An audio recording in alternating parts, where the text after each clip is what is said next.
Hello, good morning, and welcome to Newsfile. And here on Newsfile, we always put Ghana first.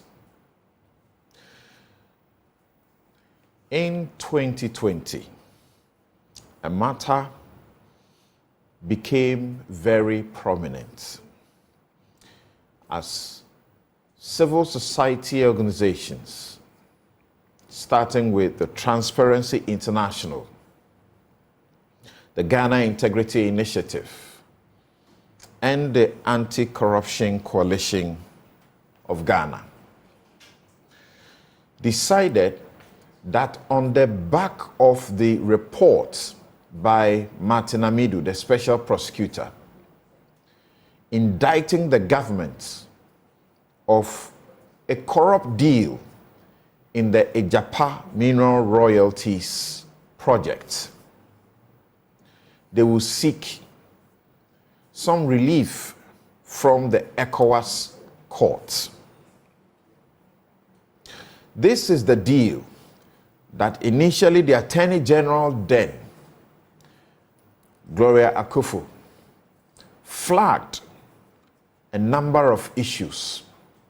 And people say government or the party was not happy with her. There are those who think that part of the reason she never made it back into the government could have been because of what she also had to do with Agyapa. By the process,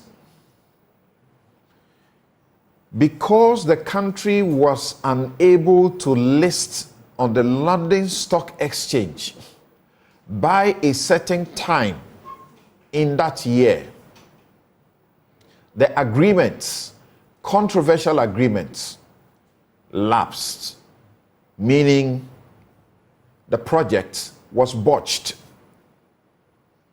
Today, we are being told that we spent once again money we do not have. A whopping 12 million United States dollars on the botched project. What did we spend the money doing? Just the commencement activities. You remember how controversial legal work fees, some of which were paid to the president's cousin's law firm, Gabi Asare-Chiridako, became so much of a debate. 12 million gone down the drain without the Agyapa project. Is that where we are? The NDC is demanding that the country should chase the individuals involved, those that Martin Amidu sought to indict for corruption in that project, to refund the $12 million. How is that possible? In Parliament, a coup began to remove Osei Mensa-Bonsu, the majority leader. He was unhappy. Those who support him were also unhappy. The first deputy speaker, Joe Wise, was angry that the party sought to interfere in the process in a manner that was unhealthy. Eventually, he resigned, and now he tells us the resignation was voluntary. Yet, he is quick to add that he needed to do that to avoid some danger in the party, implosion in the party. What a voluntary resignation that was. We asked this morning, who sacked Osei Mensa-Bonsu? A distinguished career as majority leader or as a member of parliament over the years. And when we do have time, we'll find out if Baumia, the vice president, and the presidential candidate of the NPP for the 2024 elections was truthful about tap and go for your transport purposes. Is it new or is it actually old? I'm Samson Lardy Anyenini. We'll be right back. You're welcome back. This is Newsfile. It's your most authoritative news analysis platform, and here on Newsfile, we put Ghana first. And I continue on my take last week, speaking about and encouraging the GJA to keep blacklisting assaulters of journalists. I have come across what other very formidable people within the industry of journalism and journalism training have written, and actually have sought to urge caution about the method that the GJA is using, seeking to boycott errant politicians, persons who are abusing journalists and are not being held account by the system, persons who have influence over those who are abusing journalists by way of assault and are not being held accountable by the system. I've read what the Venerable George Sapong, Executive Secretary of the National Media Commission, has written. I cannot disagree with his position that to some extent, the journalists will be yielding a power they have and what they ought to do in a neutral sense to the wicked people or the errant politicians if they decided not to cover them or blacklist them.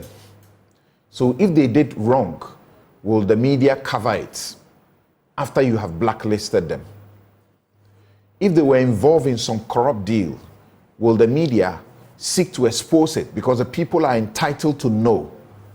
Or the media will simply say, because we have blacklisted this individual, we'll not cover them anymore. Or a group, for example. I say, these are very legitimate issues raised. But in the circumstances we find ourselves, where journalists continue to be assaulted in the manner they are assaulted, abused and killed without any consequence for those who are involved and who are known, this approach must not be stopped. In 2018, July, there was a threat on Erastus Asare Donko of the Multimedia Group. 2021. The threat was issued by the famous member of parliament who wanted to become the presidential candidate of the NPP, Ken Agyapa. The threat was on live television.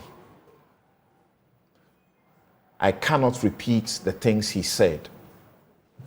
The Multimedia Group filed an official petition to the police formally in July of 2021 against him. I led Erastus Asare Donko to the police, and we did what ought to be done. Till date, the police have done absolutely nothing about this open threat to that journalist. This unwarranted threat to beat the journalist up. They've done absolutely nothing about it. In fact, in December last year, under the auspices of the Ministry of Information, the project that they are seeking to use to help to protect journalists, the police were called to give an account of some of the issues they are dealing with as far as abuse and attacks on journalists are concerned. The police said, and this is at the very top, that the matter of the threat against Erastus Asaredonko had not been formally reported to the police. Meanwhile, if you went to Google this moment and just type multimedia petitions, police, over threats against Erastus Asaredonko, the petition itself will come up. Tell me why there is no justification for the GJA to black out and blacklist the errant politicians who are maiming and killing journalists. It was reported to police. We're in 2024. They've done absolutely nothing because we all know they feel the individual is above the law.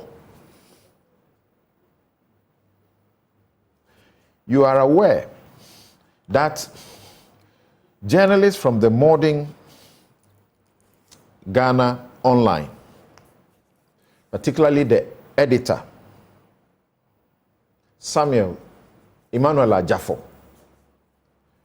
were manhandled. They were brutalized by national security operatives. They were picked up from their offices, covered their faces with polythene bags and taken to that place. And the gentleman reported of assault, even though one was subsequently compromised, and he denied that anything had been done to him. The matter eventually ended up in court. The state sought to prosecute criminally, and that case failed so badly because he was dead at birth. The remaining editor, Emmanuel Agyapa, took up a civil suit and got orders from the court.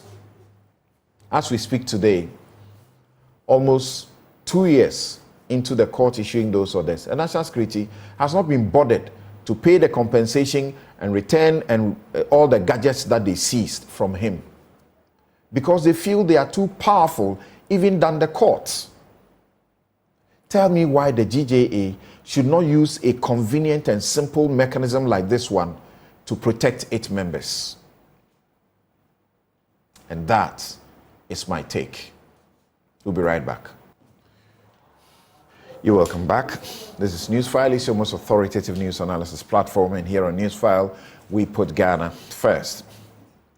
My guest for the first segment of the program, Bright Simmons, is Honorary Vice President, Imani Africa. He's a scholar well sought after globally. Sami Jemfi is National Communications Officer of the NDC. He's a lawyer. Richard Ahagba is Director of Communications of the NPP. Gentlemen, good morning, and thank you very much for making time to join us. Thanks for having us. Right. So for our very first issue, we will be going to the mineral investments body that has been giving 1 week ultimatum to provide details on how Ghana spent 12 million on the botched Agyapa deal. The Mines and Energy Committee in Parliament is the one that issued a 7-day ultimatum to Edward Nanayao Koranting, the Chief Executive Officer of the Minerals Income Investment Fund, MIF, asking him to provide further details on the alleged $12 million expenditure on the failed Agyapa royalties deal. Mr. Koranting is required to submit the requested details to the committee by February 27, 2024. There was a disclosure of the 12 million spending on the abortive Agyapa deal by Mr. Koranting during his appearance before the Public Accounts Committee of Parliament. According to him, the government of Ghana subscribed to the deal based on advice from international consultants. Yeah, that's where the issue is, international consultants. if you remember the story, in the heat of the discussions, that's where it appears consultancies consumed 12 million United States dollars. He said, watch him now and listen to him.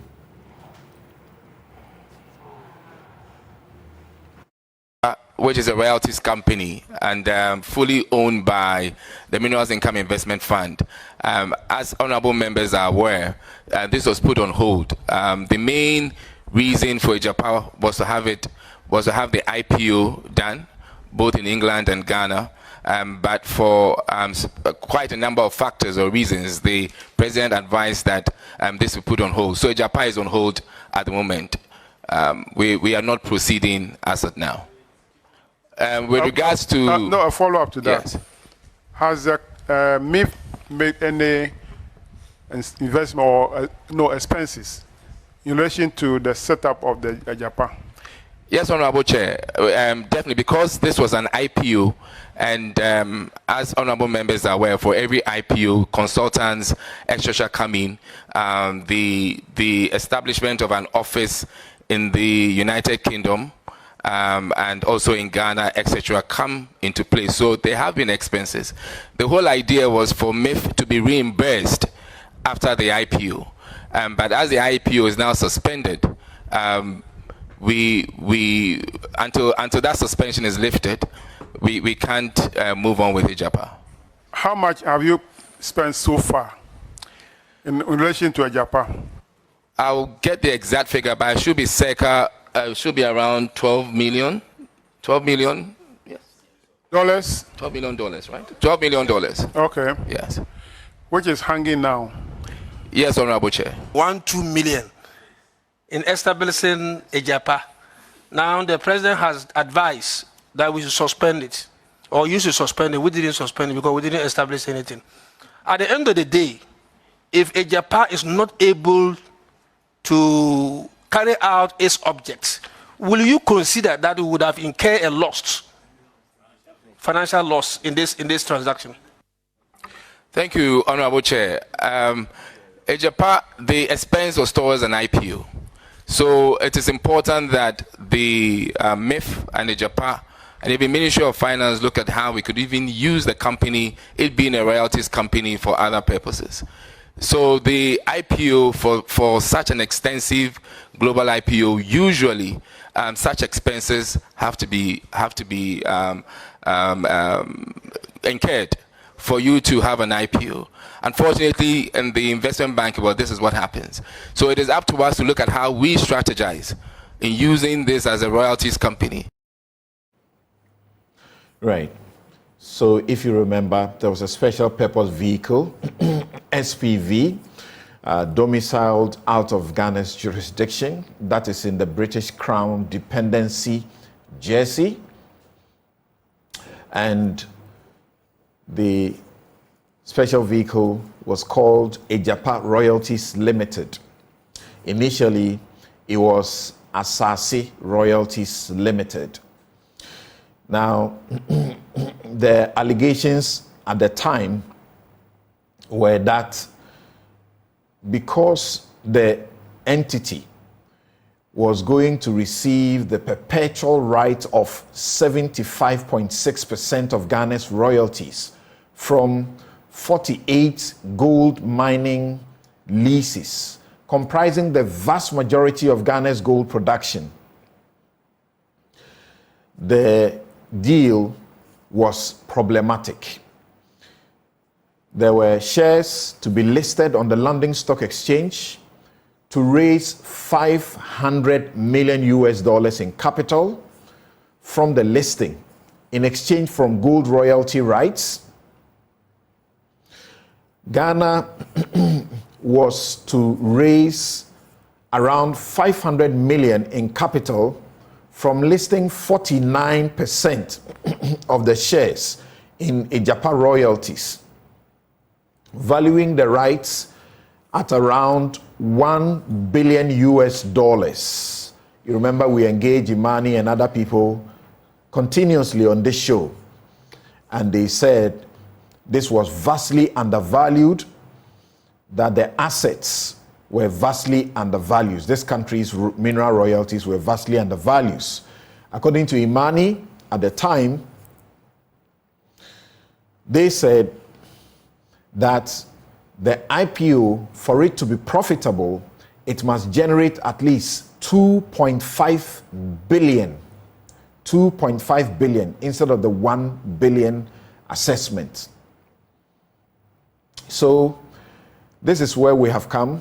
After all the advocacy and protest, the special prosecutor went into the matter. Before the special prosecutor, we had the Attorney General, then Gloria Akufu, who also issued a report, portions of which, raised major concerns about what was going on. But all of those were subsequently corrected. The special prosecutor got in, and on the 16th of October 2020, issued its report of corruption risk, and was clear that things were really bad. Subsequently, the special prosecutor, right after that, had to resign his office because he said he felt he couldn't continue because there were interference. Meanwhile, 15th of July 2020, the government had laid the bill before Parliament seeking to amend the law that was used for these processes. And a host of things happened. Eventually, Parliament approved the deal. So a group of Ghanaian CSOs went to the ECOWAS court, and the ECOWAS court said, you can't stop the process because your parliament already approved it. Bottom line, the IPO that the MIF CEO spoke about needed to be listed on the London Stock Exchange by the 31st of December, or the agreement will lapse. Things were put on hold. They couldn't list by the 31st of December 2020, so the agreement lapsed. How come we have spent 12 million United States dollars on this? Let's begin the discussion with a presentation by Bright Simmons. Bright, please, let's have you.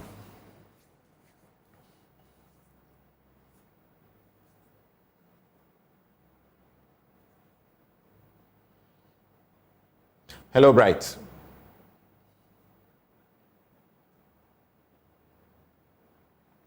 Please unmute.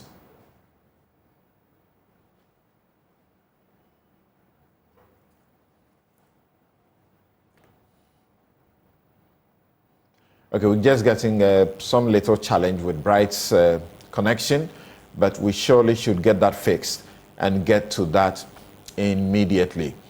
In the course of the week, the NDC has been holding a press engagement, the series they call Moment of Truth.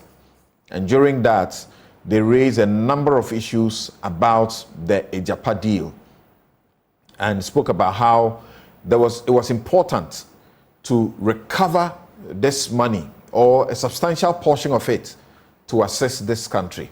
How much have we gotten from the IMF so far? Remember the first round they brought us 6 million? So there's a lot of money that can do a lot for this country. Hello, Bright. We are asking if what the NDC is demanding is possible to recover. And they actually hint that if power changes hands, they will chase the individuals that were seen to be politically exposed, according to the corruption risk assessment that Martin Amido did. Those who were politically exposed and were involved neck deep in the whole deal, that was said to suggest that this was a group of people, a cabal, that was seeking to create loot and share, typical and not the interest of Ghana. They say there will be prosecutions if power changes hands. Hello, Bright. we try to have Bright make his presentation first. Then on the back of the presentation, we will have this discussion with my guests in the studio.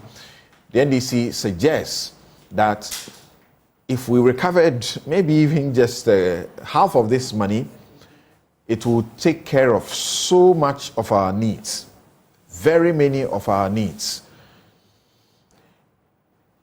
Hello, Bright. Technology just failing us this morning in this manner, but we will definitely get Bright back to be able to commence the discussion with him.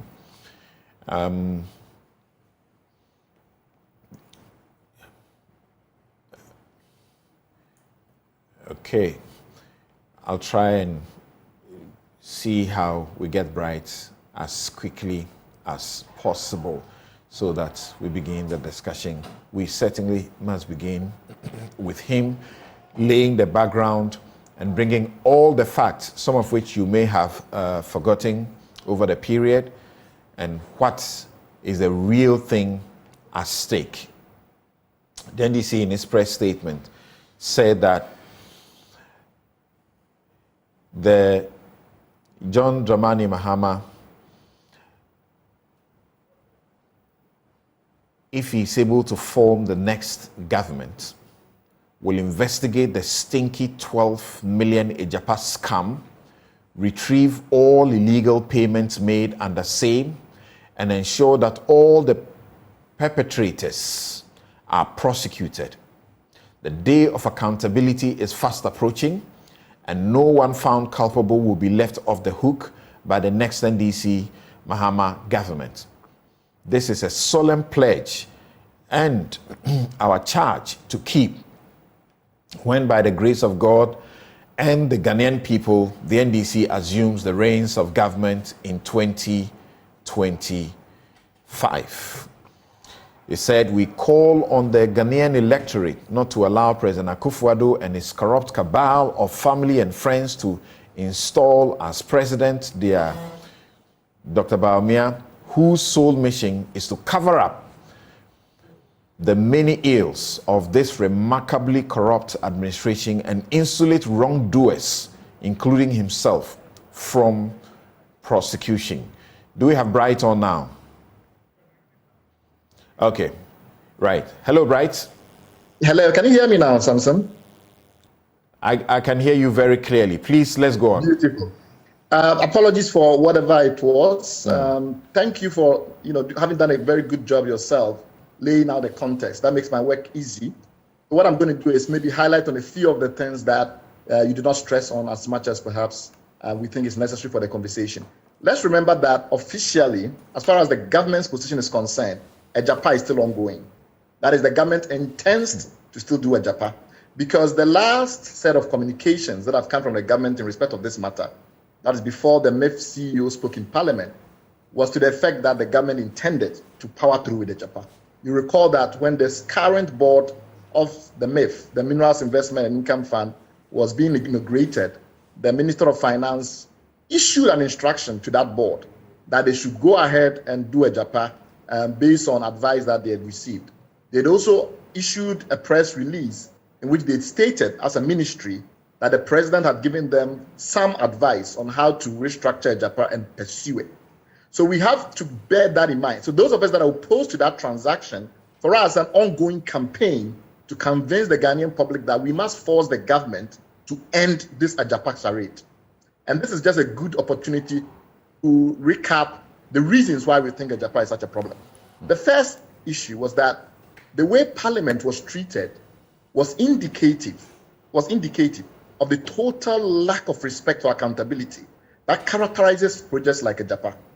There were 5 agreements that were sent to Parliament, in addition to some additional subsidiary matters, and they were sent to Agyapa, to Parliament on the 13th of August. So these matters were laid before Parliament on the 13th of August. You know the way the parliamentary process works. Committee, after it's gone through a number of processes within the committee, it gets to the main house, there could even be debate, and then it's passed. Everything was done in 24 hours to approve Agyapa. From 13th August to 14th August. Everything, 5 agreements, major agreements involving the 97% of the royalties in the mineral sector of Ghana. Because in Ghana, gold constitutes 97% of the mineral royalties that we earn at that time. Manganese is picking up, but in those days, 97%. And then you have a transaction of this magnitude. And we have the sovereign parliament of Ghana sitting on it. And the government forces that parliament within 24 hours to approve it using its majority in parliament. That is the context. Remember also that before we sent this matter to parliament, all the processes had already been undertaken. In fact, the government did not intend to send it to parliament until the Attorney General prevailed on the government. So we had already set up this Asase royalties in Jay-Z. We had already begun process of hiring people and all of that. And so it was very clear that this was completely a formality. It was a mere formality sending it to parliament. There was no need, as far as the government was concerned, to ensure that there was sufficient review by the people's representatives. And that's a very important point, because I'm building up to a point. Secondly, people say that everything that the Attorney General said was addressed. That is Honorable Gloria Kufu in those days. That is not correct. Read her assessment of the agreements of 22nd July. This was basically less than a month before the matter was sent to Parliament. And read some of the concerns that he raised about stabilization clauses. Essentially, we have used Agyapa to create conditions in which whichever company bought these rights that belong to the people of Ghana would have very limited oversight within the Ghanaian jurisdiction. And the Attorney General raised that very clearly. And if you read that 22nd July letter, it was very clear that she saw that the entire arrangement was to the detriment of Ghana. Those issues around stabilization, those issues around perpetual term, the fact that the agreement had no fixed term, no fixed length, essentially because it's tied to the leases where the gold is produced. Every time we discover new gold in those places, those gold resources immediately fall within the purview of Agyapa. And the Attorney General felt that did not make sense. There should be a production cap. If it's 1 million ounces of gold that we are selling forward, let's be clear, so that it does not become an albatross around the neck of Ghana perpetually. That was not addressed. That was still in the agreement, that the agreements that were sent to Parliament. Remember that after this matter happened, and the corruption risk assessment had been issued by the special prosecutor, who did an extraordinary job, putting his own career on the line, putting his own political reputation on the line, to try and warn the government and the people of Ghana that this particular agreement had ingredients within it which would definitely lead to corruption. Despite all of that, what we were told in 2021 after the elections was that as far as the government's official position is concerned, the matter must go back to Parliament for further consultation so that Agyapa can proceed. So that was where we were left off. It is not a case that there was any kind of suspension which renders the matter in limbo. Where we were left off is that the people of Ghana were informed that the matter will go back to Parliament for additional consultation, and then the project will be rammed through. Our argument is that Agyapa is inherently bad. So forget these procedural matters that I've raised, forget these contextual matters I've raised. The concept itself is incurably bad. And the goal should be that we get the government to formally terminate it so that this albatross is removed from the neck of the people of Ghana. Why is it bad? We have a good sense of how much gold is being produced today and how much gold is being produced from those leases over the length of time. We pointed out clearly that when you look at the government's analysis, the amount of gold or the quantity of gold involved was not aligned with the reality on the ground. Essentially, what they had put in the analysis differed from what was really the facts.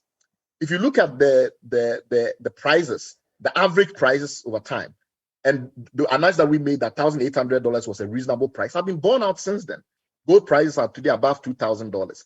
When you add all of that together and use standard financial techniques, you don't get $1 billion valuation. The government's argument is that we're going to the stock market, so the stock market will value it. That was not true. The gold rights had not been placed in the company that was going to be listed on the stock exchange. It'd been placed in a local company, which was the Ghanaian entity. And it was that entity that was being bought by the one that was going to the stock market. And that price was in the agreement and it's fixed at $1 billion. So when we said the whole thing had been undervalued, we're not simply preempting what will happen on the stock market. These were matters of law cast in concrete.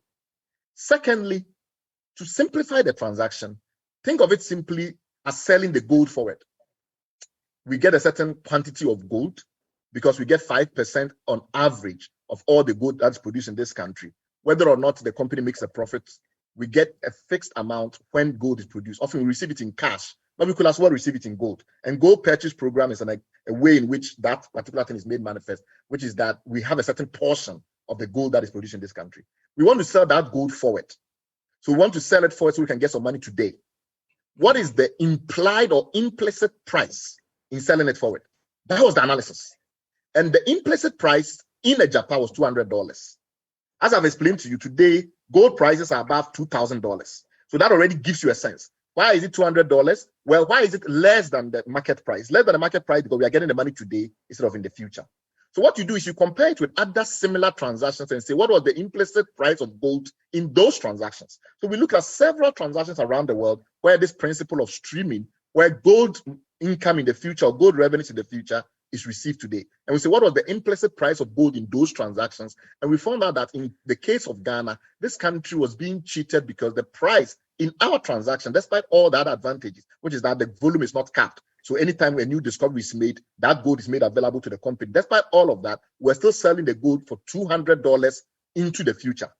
You don't take something that is $2,000 and sell it for $200 without significant scrutiny. It requires heightened vigilance. Secondly, they said, oh, but in the end, because we are building a company on the stock market, that company may appreciate in value, or at the very least, the market is wise and the market will know how much to value the company that owns the rights. And because we have some shares in that company, ultimately we'll benefit. The truth of the matter is that it's not the market that sets the share price when you are using book building in an IPO. In the book building process, it is the senior underwriters and the rest calling their friends in the financial industry, their allied contacts in the financial industry, and trying to set an indicative price, which is what the share debuts on the stock market. And people like Joseph Stiglitz, if you don't believe me, read Joseph Stiglitz. He is a Nobel Prize economist. They have looked into this in great detail and found out that very often the possibility that those underwriters will underprice it is very high. Why would they underprice it? Because they are selling to people they like in the beginning, or people that they are in close business relationship with in the beginning, before the shares get into the stock market. You sell it to them that way. When the shares do open on the stock market, you get a huge pop, is what you call it. So you get a huge appreciation, and that money goes to the people who set up the deal, not to the people of Ghana. Because ultimately, that price always comes back down.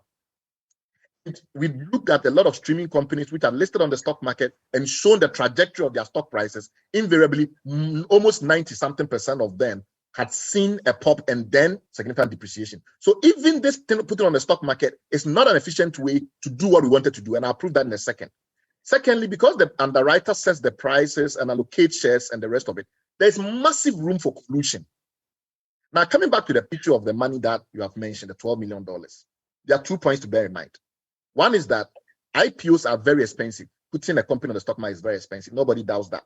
In fact, one of our reasons for thinking that Agyapa was very poorly thought through is that the argument was that instead of borrowing money or doing what in the trade is called securitization, where you have some money in the future, but you take the money at present, and the person lending you the money takes control of the future income.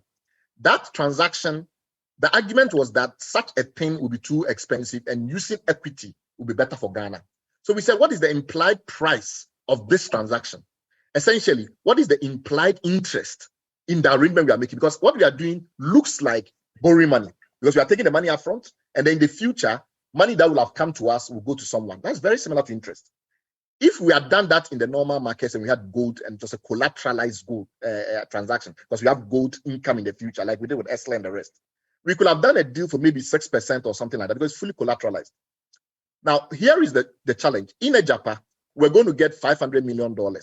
But because it's an IPO process, we're going to end up spending within the range of between $36 to $45 million if the transaction had ended.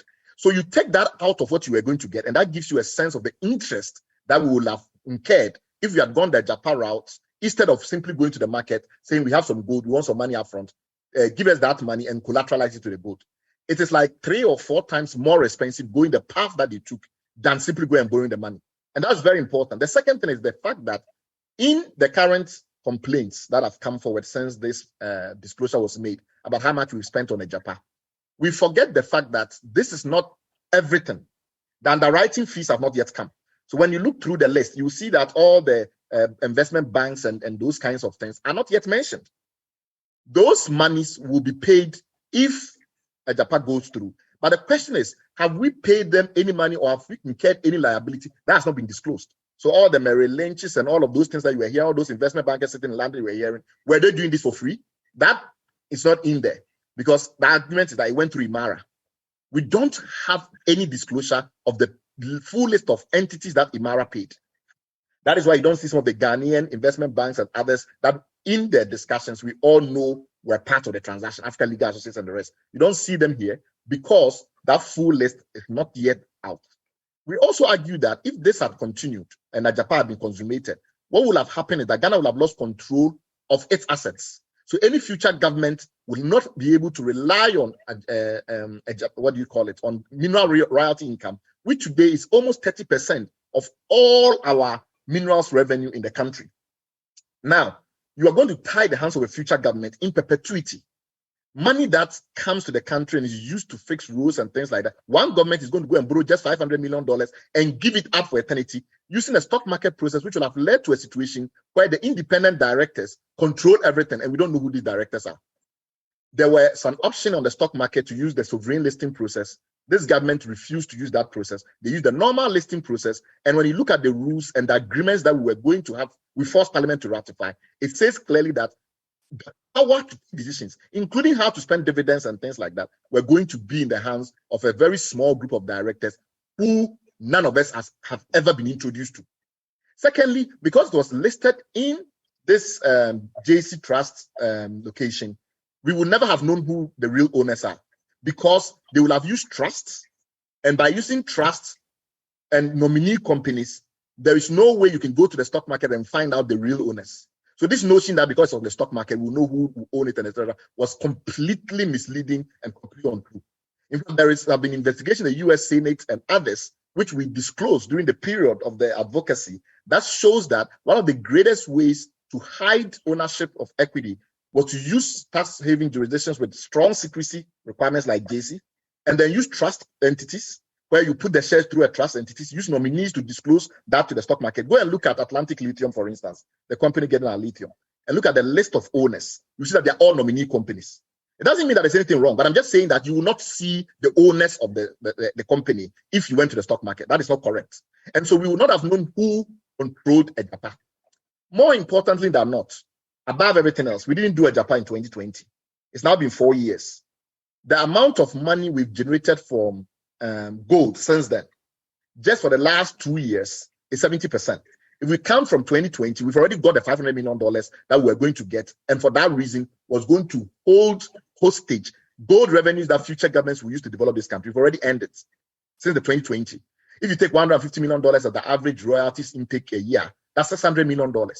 Why on God's good earth will we have gone to the stock market, taking $500 million, put our resources there, stack it somewhere in Jersey, under the control of directors that none of us have ever been introduced to, just for $500 million, and then claim that the 51% that we own will appreciate when other streaming companies have not shown that appreciation, and therefore the likelihood that we'll have even have got dividends ever was very, very threatened.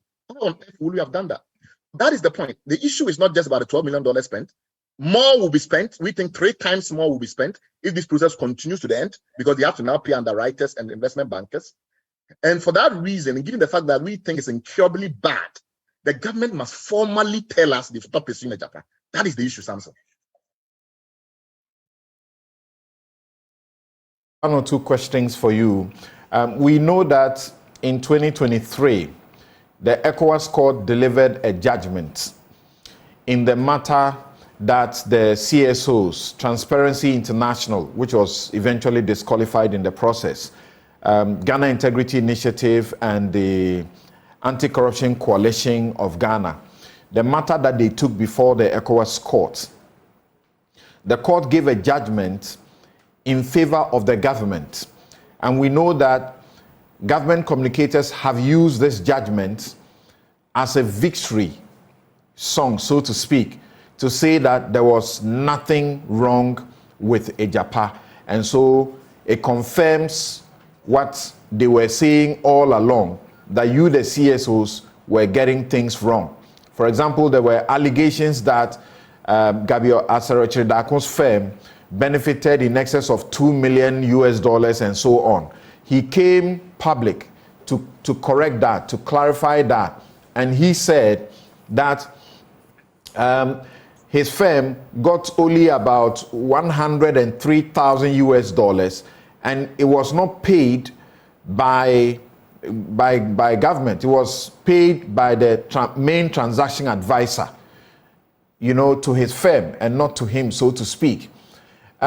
So what do you make of the point? This is sort of a good thing for the government to use as a basis to continue, that even the ECOWAS court has said the people don't have any case. I'll just read a small portion of that judgment at page 30, paragraph 76. It says the court is quick to state that the proof required in this instance of a claim for breach under Article 21F of the ACHPR is that the Commonwealth of the people of Ghana has been disposed of in a way that does not benefit them, thereby depriving them of it. The court had already stated that what this case was a preemptive strike, and they didn't think that it was right to bring this case. Then it concluded here that what this court has before it are in fact evidence of processes that flow from democratic institutions and have gained approval from the people's representative, i.e. the parliament. So parliament had approved all the agreements. So why can you go to a court to want to set it aside? Okay. So 5 quick points. One, it's important to remember that it's not all the CSOs that came together against Agyapa that went to the courts. It was not there were like almost 40 or something CSOs that created the CSO on extractive matters. It wasn't all of those, that it wasn't even done in the name of that movement or that alliance. This was Transparency International and very respected local anti-corruption organization that decided that on the basis of the special prosecutor's investigation, they had a case. That's right. So that's number one. That's very important to clarify. So I, for instance, don't know anything about these proceedings. I didn't testify. I wasn't part of preparing it, etc. The second point to note is that it was brought only pursuant to the Human Rights Convention within the Regional Human Rights Convention. That's right. So this was not a matter that was looking into the propriety of the deal. It was looking about the human rights of Ghanaians on the basis that the assets, these gold resources, are part of our Commonwealth. And so have somebody's human rights been breached because the government wants to do this? That's very important to bear in mind. So it doesn't look as if a court has looked into the matters I have been talking about today, the financial propriety, etc. The third thing to bear in mind is that only 25% or so of the ECOWAS court's judgments are obeyed by the governments. So essentially, when the governments get a good deal, then they make a lot of noise about it. But the vast majority of judgments that are issued by the ECOWAS court are ignored by the governments. So if the government respected the courts in the way that they are trying to use the court as a means of legitimacy, then they would enforce the judgments of the court, which they don't do for the most part. The fourth point to note is that the basis of the arguments was what you lawyers know very well, which is the principle of subsidiarity. If there is some other entity where the decisions are best taken, another entity, typically higher up, will not interfere unnecessarily. Secondly, the political question like doctrine. Executive, yes, where there's also a basis on which a part of the government has taken a decision, courts do something we call deference. Now, look at what happened in Ghana. The government used its political power to pass this through parliament. As I explained to you, it was in 24 hours, 5 agreements. Samson, you were a lawyer. A simple will, or a conveyance, whatever, something like that. Will you be able to do it in 24 hours? If you were really being serious, then to consider 5 agreements to dispose of access to this magnitude or of this magnitude, doing that in 24 hours. But the fact of the matter is that it's not the duty of a regional court to impugn the democratic institutions of Ghana, particularly given that all of these matters happen based on the treaty. There's an ECOWAS treaty. The treaty limits the functions of regional institutions versus governments.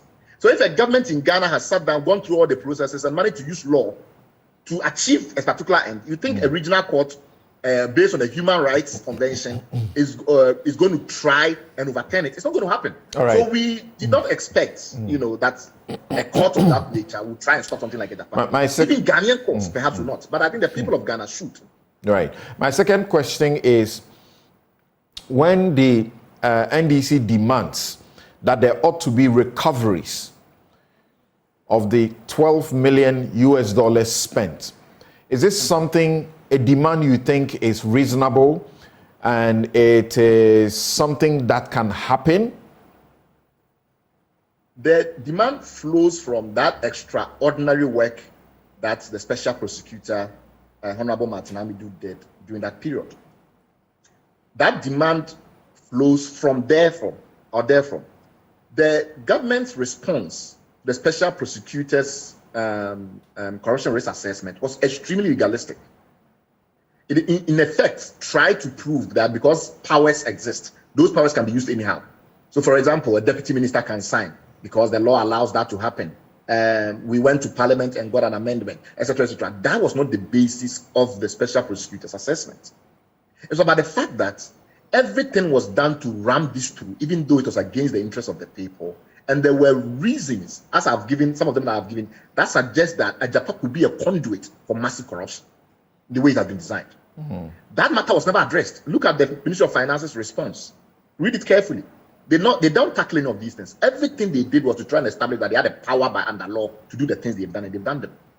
So if the NDC makes an argument on broader strategic grounds, as well as on ethical grounds, and say that we don't think the way that these monies were spent were in our interest, and that they want to recover it from the companies and the rest of it, of course, it will be very complicated because you have contractual matters and you have a state party, you have these private companies. We have not seen the agreements.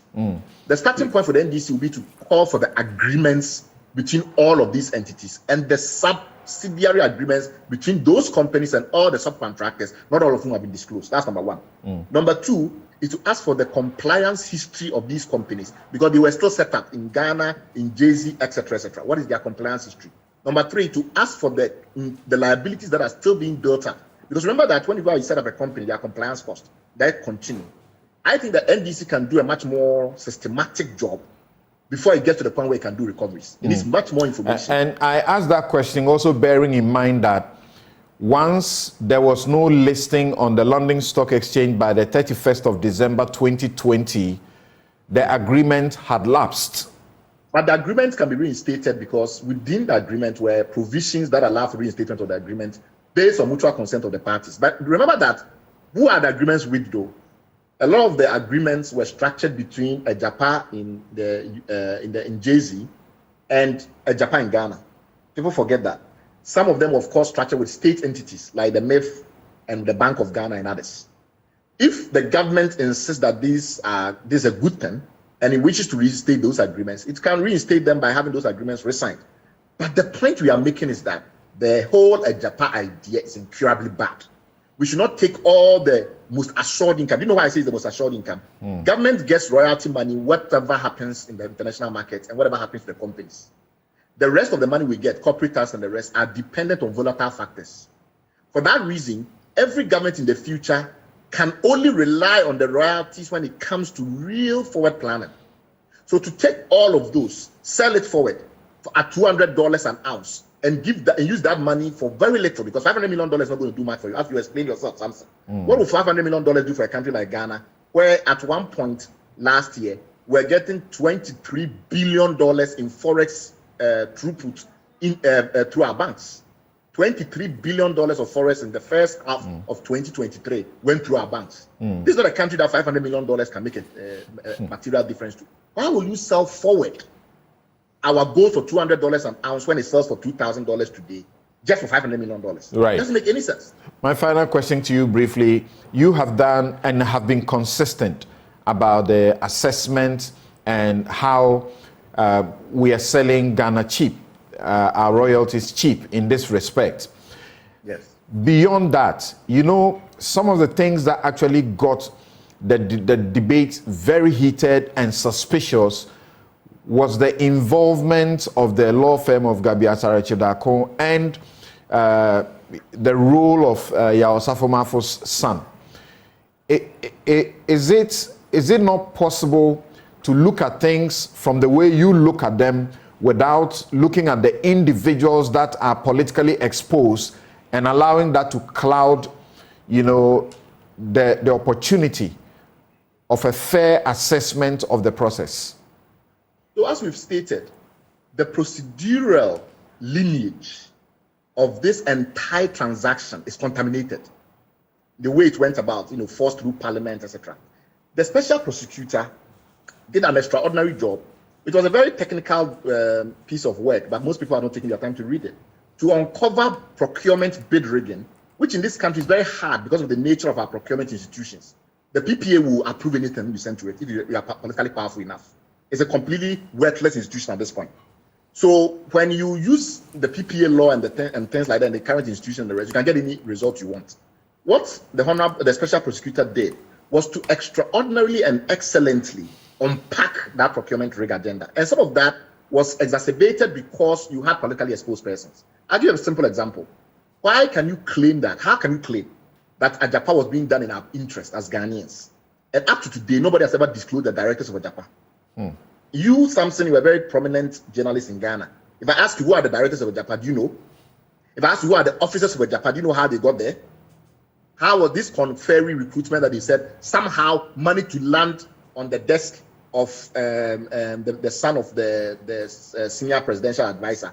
You ask a company, a global company, look for the best Ghanaian to manage this.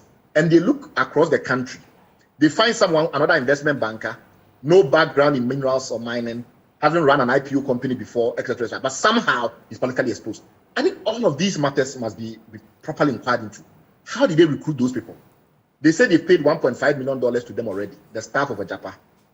You don't take $1.5 million of a struggling country like this and distribute it among so-called directors and officers that the country don't know about, whose credentials have not been explained to us, and how they got the job not explained to us. So I think there's a basis for that assessment as well. It's just that we were focused on Agyapa in and of itself. Which all Ghanaians have yet got into. In 1 minute, some of the viewers have sent messages and they are making a comparison between this and SML. Is that a fair assessment to do? Yes, because the procedural history of SML is very, very dangerous as well. How do you come to a conclusion that 0.75% of all of Ghana's minerals and $0.75 every time we sell a barrel of oil should go to a company? When that particular company was a mushroom company, it was set up in 2017 by with no history at all in revenue assurance, in the line of work for which it's supposed to be doing.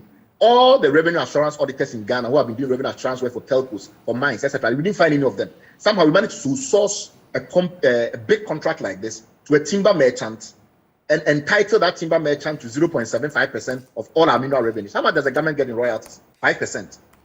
A company, just because it's going to help us do some auditing, gets 0.75%, and we don't know who these people are. Up to date, nobody has been able to show us who the founder of SML is in terms of or in relation to their capacity and competence for the assignment they've been given. Why do we do this to ourselves in this country? We have to be able to be bold and tell politicians that they cannot take us for a ride. Explain things to us clearly, show accountability. Don't just do things and say because you have the power and the law is with you on your side, you can do whatever you want. I don't think that's how you build a functional, sophisticated society of any kind. Bryce Simmons, thank you so very much. Bryce Simmons is Honorary Vice President of Imani Africa. We will be right back, and my guests in the studio will also have their turn. You're welcome back. This is Newsfile. It's your most authoritative news analysis platform. And here on Newsfile, we put Ghana first. First, a couple of messages from our viewers. And Dr. Richmond says that apart from it being naked robbery, a little research paper conducted by myself from 2014 to 2022 shows Ghana exported 43 billion US dollars worth of gold and got US dollars 6.4 billion, or 14.8%. The existing deals with gold producers is naked robbery. A Agyapa deal will make more poorer and poorer. How do we mortgage Ghana's future for meager resources from gold through a Agyapa deal?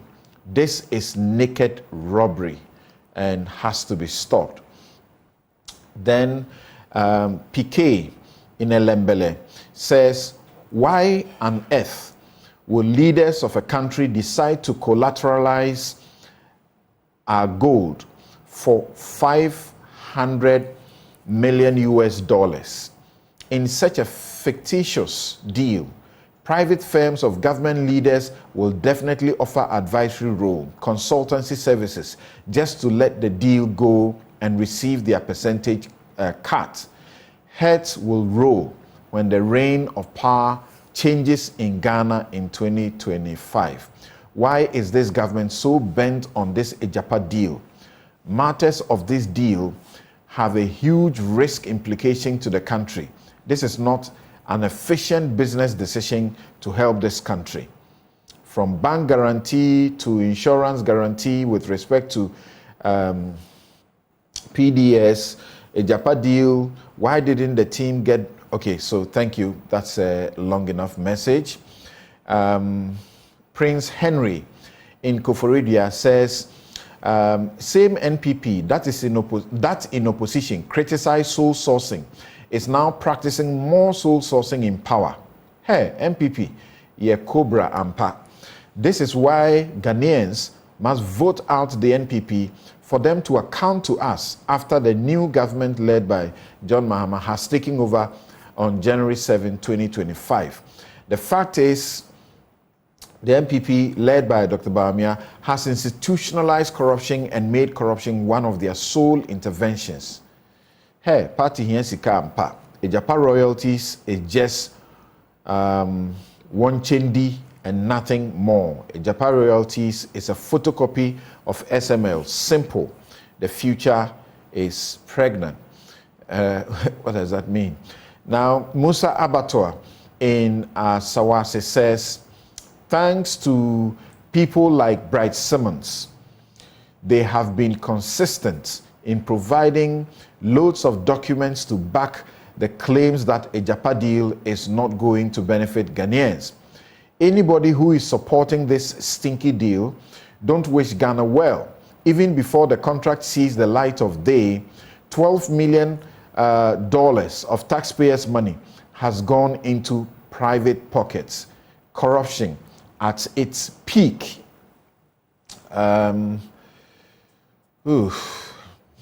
This is a longer one from Kweku Entry Boesiako. He says, my understanding of... Okay, that's on a different subject. Thank you very much. I will pause here and hear from our guests who have been here in the last 1 hour or so. So let's begin with you, Sami Gyamfi, who led the Moment of Truth press conference and, decided to bring this back in such a manner after the developments at the Parliament's Public Accounts Committee. Well, Samson, these are very sad times and painful times for the people of this country. As I was listening to Bryce Simmons explain, unpack this whole Agyapa scam, I felt like crying for Ghana.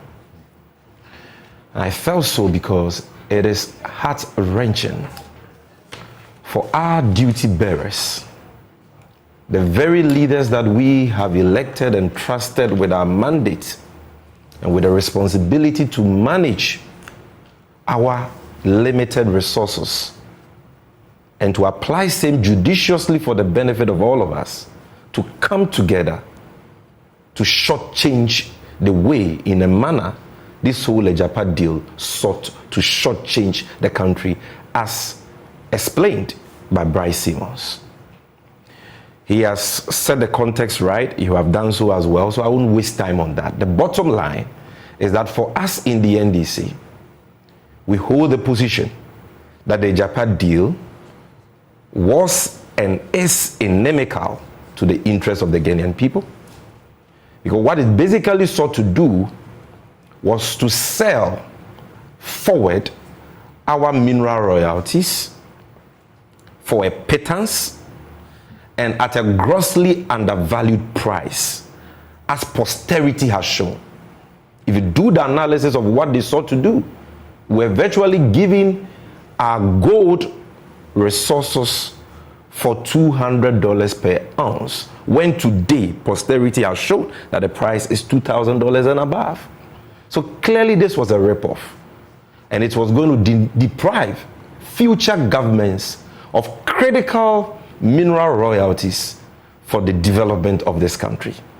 It was on this basis that throughout the advocacy on this Agyapa deal, we took a principled patriotic stance to stand with the people of this country.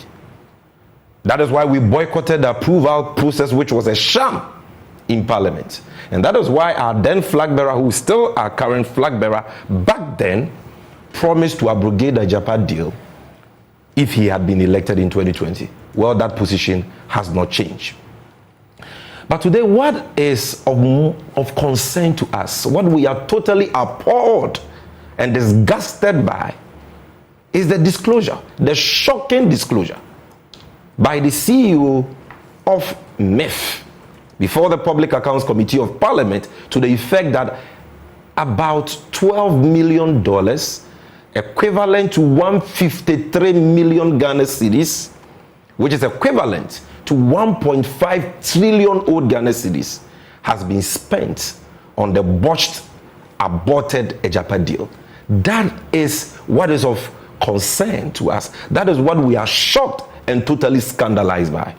And we are very clear in our minds, Samson, that this so-called expenditure, like one of your texters said, is nothing but naked robbery, naked thievery, naked corruption, and an abuse of the public purse. Those payments constitute willfully causing financial loss to the state, which is a crime under our laws, and that is why we are saying that the monies must be retrieved and the perpetrators must not go scot-free. Now, that promise we have made, that decision we have taken, is not going to be difficult at all. For me, it's a very simple, open and shut matter. Because, Samson, you know, as my senior at the bar, that you cannot put something on nothing and expect it to stand. The Agyapa royalties mineral investment agreements that went to Parliament for approval, these expenditures we are all outraged about, that we are talking about, are all fruits of a poisonous tree. The tree that has given us this, that gave birth to these fruits, these transactions, is poisonous. And therefore, the payments made, which are the fruits I'm talking about, the agreements arising from same, cannot stand the test of time. Because this whole Agyapa scam came about through what is called the mandate agreement, signed between the government of Ghana and so-called transaction advisors, specifically Imara Corporate Finance of South Africa and their local partners, Data Bank. Now, we know from the corruption risk assessment report of the Office of Special Prosecutor, the findings of which have not been impeached or controverted by anybody in government as we speak, that the processes leading to that mandate agreement and the mandate agreement itself was unlawful. It was unconstitutional. It was illegal. it was null, void, and of no effect. Why? Because number one, the special prosecutor has found beyond every reasonable doubt that there was procurement rigging and therefore a clear breach of the public procurement law. In the sense that Imara, which eventually won the bid to be the main transaction advisor, was not part of the first 4 companies who were presented to the Public Procurement Authority for approval relative to the restricted tendering process the government sought to use. They were not part of that. They were smuggled in at the second stage. Again, Data Bank, which is a company founded by the then finance minister, who still has business interests in that company, was not part of that process, but was also smuggled in on the basis of a clause, a condition that required the companies who were bidding for this transaction advisor role to show that they had an eligible Ghanaian firm for their bids to be considered favorably. And that condition was not part of the initial request that went to the Public Procurement Authority. These were all done post facto, after the fact, in clear breach of the Public Procurement Law. If you read page 10 and 11 of Martin Amidu's Corruption Risk Assessment Report, it gives you all the details of this procurement rigging that went on and why the processes leading to the mandate agreement were flawed for and void for breach of the Public Procurement Law. Again, the payments are unlawful and therefore null and void because they arise from a mandate agreement which sins against Section 4, Section 7, Section 23, 4, and so on of the Public Financial Management Act, in the sense that that agreement was signed for and on behalf of the government of Ghana by a person who had no locus, no legal capacity to sign that agreement. It was signed by a Deputy Minister of Finance, Charles Adubuaye, who, under the Public Financial Management Act, is not the chief spending officer of the Ministry of Finance and therefore lacks the legal capacity to commit the Republic of Ghana to such an agreement. Therefore, the agreement is void ab initio. Thirdly, the agreement is unlawful and the payments, and so are the payments arising from same. Because according to Martin Amidu, and this is a fact, not even according to Martin Amidu, the fact is the main transaction advisor, Imara Corporate Finance of South Africa, is a foreign company. And therefore their involvement in the transaction made the transaction an international business or economic transaction within the meaning of Article 181, Clause 5 of the 1992 Constitution. The Attorney General versus Faro Atlantic case is clear. The Waterville, Woyome, Isophoton cases are clear. By virtue of the involvement of that foreign company in that so-called mandate agreement, the deal had to be approved by Parliament. But that was not done, which makes the deal unconstitutional and null and void. Therefore, you cannot put something on nothing and expect it to stand. In the sense that government cannot claim to have made valid payments to any transaction advisor, being Imara or Data Bank belonging to the cousin of President Akufo-Addo, Ken Uforiata, or their external consultants. The payments which were made to White and Case, the payments which were made to Benchi Enchel of Asa Nkuma, the payments which were made to African Legal Associates are all unlawful, null and void, and of no effect because they arise from this mandate agreement which violates several laws of this country.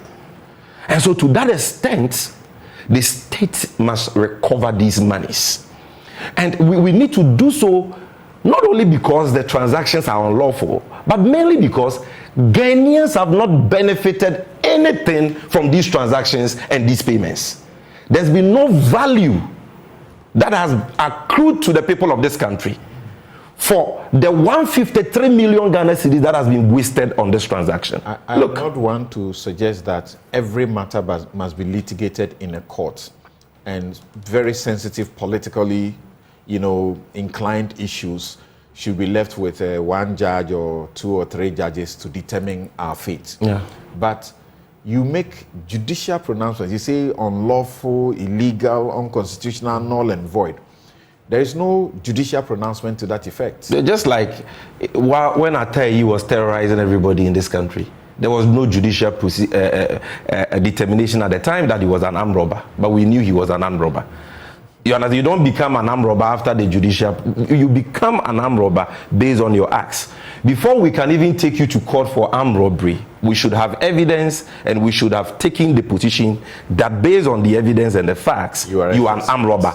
And so you are a suspect. So we are saying that based on the facts, based on the evidence, which have not been controverted in any way, that as Adubuahin signed the agreement, and that per the Public Financial Management Act, he didn't have the locus to do so. Number two, that the agreement involved a foreign company, which made it an international business transaction within the meaning of Article 181 Clause 5. And therefore, on the basis of the Faro Atlantic case, the Waterville, Isophoton, Woyome cases, the agreements are null and void.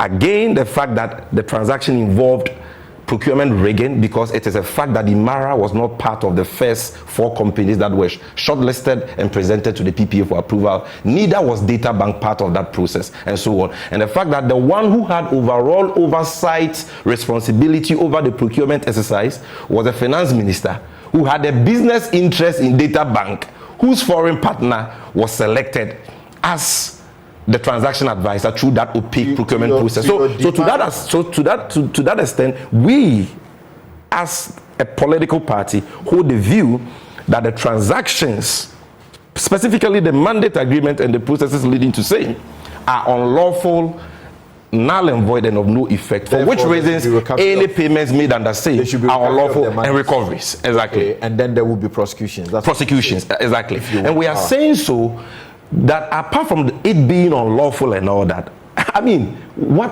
have we as a people benefited from those payments? 153 million Ghana cedis. Do you know what that could have done for us, Samson? Not too long ago on this very platform, you were discussing the closure of the RENA unit of Kolebu. 4 million Ghana cedis. Over 4 million Ghana cedis indebtedness of government. 19 Ghanaians painfully died because the government of Akufo-Addo and Bawumia and the MPP said they don't have 4 million cedis to clear that debt. Only yesterday, I was watching Joy News, and I saw the new CEO of Komfo-Anokye Teaching Hospital complaining that they don't even have enough dialysis machines to treat Ghanaians suffering from various kidney conditions. As I speak to you today, look at the problems confronting us. We are a bankrupt nation. We can't even pay our debt. National service personnel for 4 months have not been paid their allowances. NAPCO beneficiaries are owed 9 months arrears of their meager allowances. There are communities in Ghana today where children are still schooling under trees. People are drinking water from streams which look like chocolates in this country. There are many communities in this country where even if a snake should bite you, you cannot get a cheap compound or a clinic or any health facility for treatment within 100 kilometers.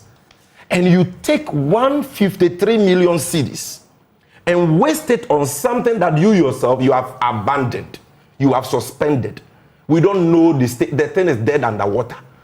You understand? We have not derived any benefit from it. And the agreements on the basis of which you claim to have paid these consultants are unlawful. Why must we not recover our money? The issue of the dialysis places you are using as examples, they likely may be with us for a longer time, because as you said, we have heard from Komfo-Anokye also, very sad developments there.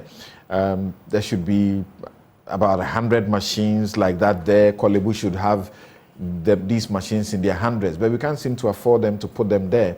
And those of us who are managing the state, when we are in need, we fly, we catch the next flight. Exactly. I saw kids from this school, Trinity Star School in Dansuman. They had to contribute, I think, about 100 and almost 200,000 to go and support the dialysis unit at Komfo-Anokye, at Kolebu Teaching Hospital. But the question is, once Parliament gave its blessing, don't you see that the potential of making any recoveries and making any prosecutions will be zero? Not at all.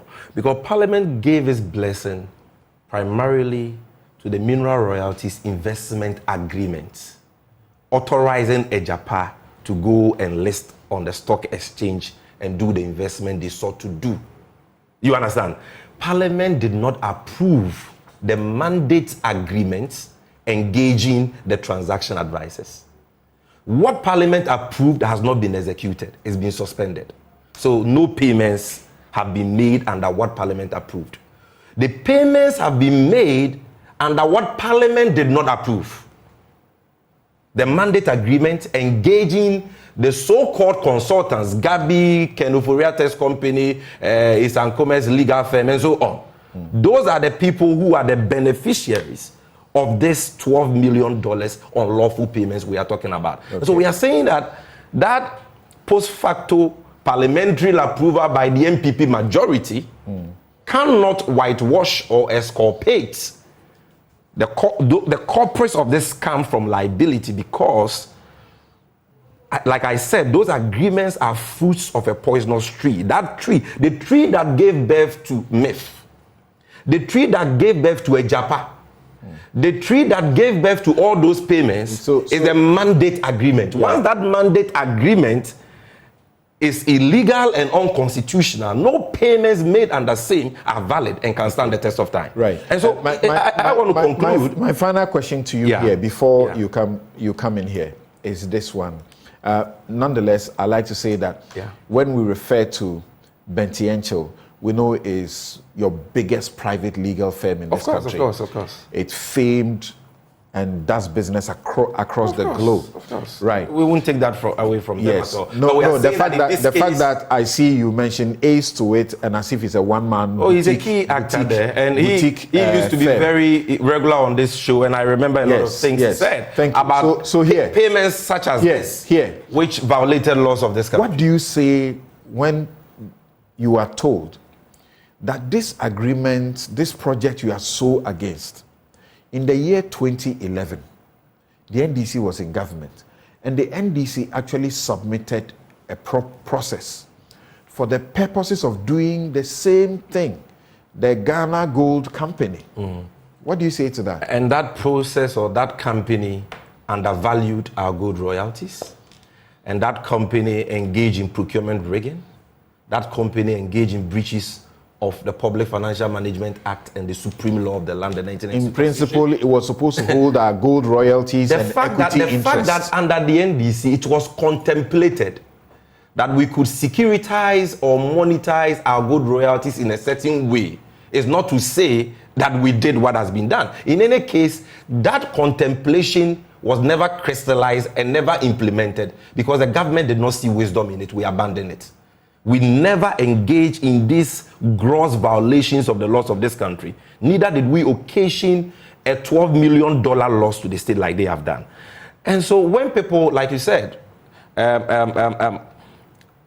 Ghanaian, and this for me is very important, must be interested in the recovery of these illegal payments, these wasteful payments, and the punishment of the perpetrators. You actually tied and the role we have, of course, and the role we have is by ensuring that the people responsible for these loots are booted out of office.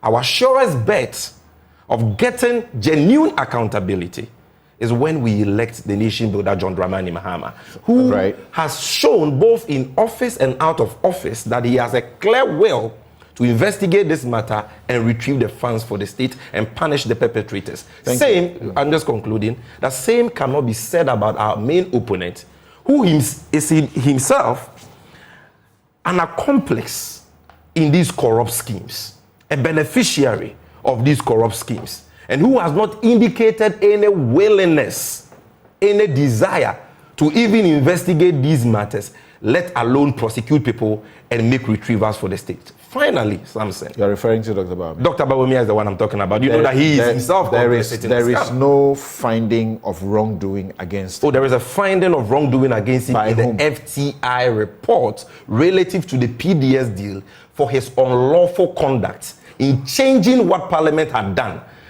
changing a condition precedent into condition subsequent when he had no power to do so, and a requirement of a bank guarantee, which caused us a debt of a loss of $2 billion. I'm just concluding by saying that anybody who seeks to hide behind a ruling or a judgment by an ECOWAS court on a human rights matter. The ratio decidendi of which is basically that your own state institution, key among which is your parliament, approved the deal. And the harm you are complaining of has not occurred. You are being preemptive. And so we can't do anything about it. It's a partaker of this heinous crime which has been committed against Richard, let's not engage in such justification. So we are back to Agyapa again. Agyapa has been such a divisive, project. The president saw wisdom in ordering its suspension. This led to special prosecutor, the first special prosecutor, leaving his office, resigning, because he complained about interference by the president on the presidency and government. Did you are surprised yourself that we are talking about money in the region of $12 million spent only at the level before the suspension? Are you not? Samson, how I wish that we have all day to discuss this matter, because there's a lot of moving parts to it. There is the Bryce Simpson angle, which Bryce Simmons angle, which is entirely conjecture. Really? Yeah. Conclusions based on conjecture. I don't think that's an accurate statement to make. No, it is. I think you should allow me that, because I will allow you. That's my view, my understanding of everything he presented. No, but you cannot say conjecture when you have shown the evidence. Because the evidence, what is the evidence? The evidence of the cost and the value of the gold. You are a lawyer. Evidence is crystal. Evidence is empirical. Okay, show us the contrary. Go ahead. Now, show us the contrary. The issue is that the problem with Agyapa, and you see, it's unfortunate that we are relitigating a matter that was heavily litigated in the 2020 election, and the NDC lost it. Which means that Ghanaians understand, except that today we are exciting and inciting people based on some false emotion, talking about the unfortunate issue to do with dialysis machine at Kolebu to be a basis. But you know something, I know one thing about the listeners of your program. These are balanced, independent people who understand the issue. So Sami is not going to come here and begin to use that cheap emotional trick on people on this program. The matters to do with Agyapa is clear. Now, we're supposed to start from now, because the balance of it is known to Ghanaians, but we're supposed to continue from the 12 million issue, okay? But I'll go back a little bit to clear the fact of it being something done to rob this country of any value to benefit some people. That's not true. Entirely not true. Somebody is here very comfortably quoting Amidou and all of that, trying to say his report is Holy Bible. But he is the same person who said that Amidou cannot earn his confidence, or he doesn't trust Amidou. He is on record to have said that Amidou lacks credibility. But today, he's sitting in the studio amplifying Amidou. But you see, what is the value of that, more or less, that preemptive investigation done by corruption risk assessment done by Amidou? What is the value of it? One, it is mostly preemptive, trying to impute motive on something that has not happened. And you, Samson, you are a reputed lawyer. You cannot convict anybody. You cannot prosecute anybody based on suspicion. You cannot. Okay, you cannot. And that's why there's a mandate on you who alleges to prove beyond reasonable doubt that what you are claiming actually did happen. So you cannot. The law is that a multitude of suspicions do not constitute proof. Exactly. They are put together. Exactly. But in this case, yes. Look at it. We're looking at it. It hasn't resulted that, except if your politics wants you to conclude that it leads to something. That's what you will do. And that's exactly what happened in Parliament, because the matter to do with Agyapa, which was started in 2018 by the passage of the MIF Act, was collaboratively done in Parliament. The NDCs participated in that. Subsequently, in 2020, when the amendment was required to create the special purpose vehicle, it was participatory. The NDC was there, consultative, the representative of the people. The NDC parts across this country, 275 MPs sat in that chamber, debated the subject, and came to a conclusion and say, let's go ahead. So the As a legal framework. The premise is that. So our people agreed to advance with Agyapa through parliamentary processes. Now, where the NDC is making a case, after they have approved the SPV, a few days later, the transaction agreements came, sit and approve that also. Then they started raising questions, what's the money going to be used for? That was where this whole thing started. They started asking questions, what's the money going to be used for? How substantial is that? The documents are before you. You're asking what the money is going to be used for. I, for the life of me, don't understand, because you are sitting in Parliament asking that question. If that money real is going to be used for anything, I bet you that Parliament will have input in that. So the end is, and this whole Agyapa thing is a political situation that we encounter. There is nothing criminal about it, and that's why I said Bright Simmons' position is conjecture, because you are trying to impugn motive on something that has not happened. And Samson, where we sit now, I can impugn right now that Samson, the way you are asking certain questions of me, you are an NDC sympathizer. Would it be okay for me to conclude on that basis? Well, it happens every day. Yes, but I'm saying that. I'm used to it. Somebody actually says, Samson Anyenini's last question to Bryce Simmons is mischievous and an attempt to wash Gabi clean.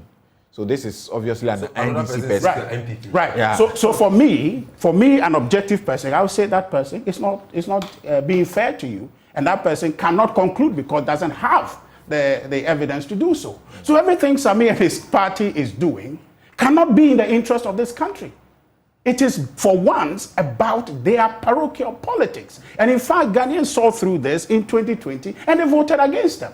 And I am telling you, apart from, and I say this very advisedly, that in certain jurisdictions they use the word low information voters. People who don't appreciate, because this whole Agyapa thing is complex. Samson, I hope you appreciate that. It's a complex, abstract concept to try to create value for this country. So not a lot of people understand what Agyapa is. And so it is possible, it is easy to leverage that confusion and want to extract political value out of it. And that's what Sami is doing. But Bryce Simmons and his team break it down for all of us. You see, it's just simply mortgaging your... It is not, it's not even mortgaging. You said that earlier and I told you it's not mortgaging. It is not mortgaging because it is an attempt to seek value for this country. Now, there are multiple income streams that will generate out of the Agyapa if you go and list on the stock market. The incidental appreciation in share value over time, that becomes value for us. And also the investments that we'll be making in mining companies who will be creating value, and therefore the appreciation in that value becomes returns for the state. So it is not a bad thing.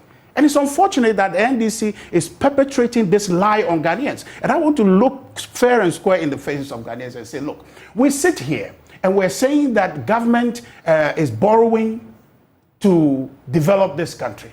The Agyapa instrument is designed to generate revenue, capital, and capital to do expansive developmental work for this country, which will not be on our debt, on our books as debt, but it will be revenue that come that we can use to develop this country. So for the NDC to have created the false impression which led to the suspension of Agyapa, Samson, I submit to you that is the actual financial loss to the state, because in anticipation of the agreement being passed, if the agreement had passed, the expenditure in the nature now we're talking about 12 billion would have been money well spent, because you would have gone ahead to list Agyapa on the London Stock Exchange and subsequently on the Ghana Stock Exchange, and those monies would have yielded the result that you were seeking. Bryce Simmons just showed you. What did he say? That time has proven that would have shortchanged ourselves. But the point is that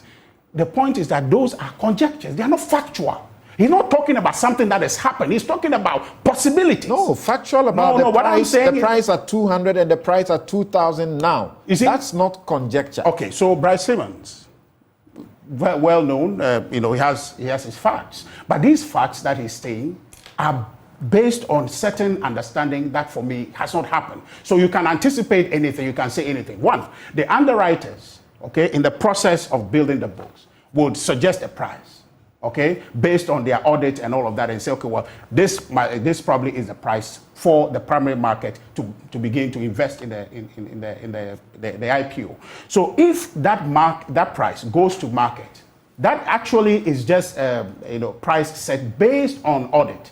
The market reaction or the market valuation of the share becomes what actually is going to be the price of the day. So you can estimate that it's 200 and you go to market, and because of the attraction, the appreciation of that share or of that company, given that Ghana, number one, we're a gold mining company, one of the largest in the world, people who invest in that space will find the value in investing in a gold mining interest in Ghana where there is gold.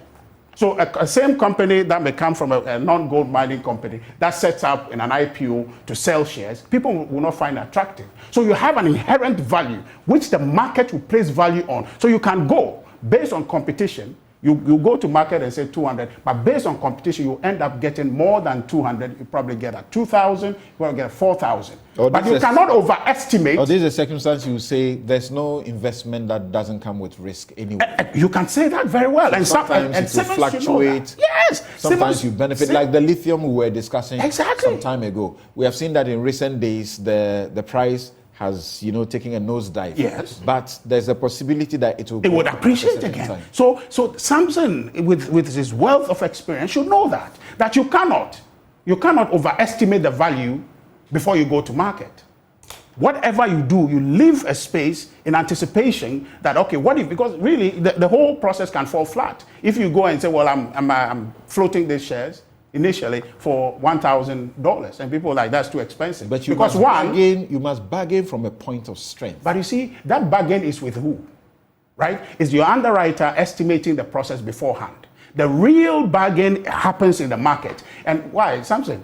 Your bargaining power depends on the relationship at the table that you have, right? So you and I, if we're going to bargain for time, and because, let me just use the example, one of your viewers impugned that you are Gabi apologist and therefore you are MPP, I can say that, so because of that leverage, you can give me more time that you give Sammy, right?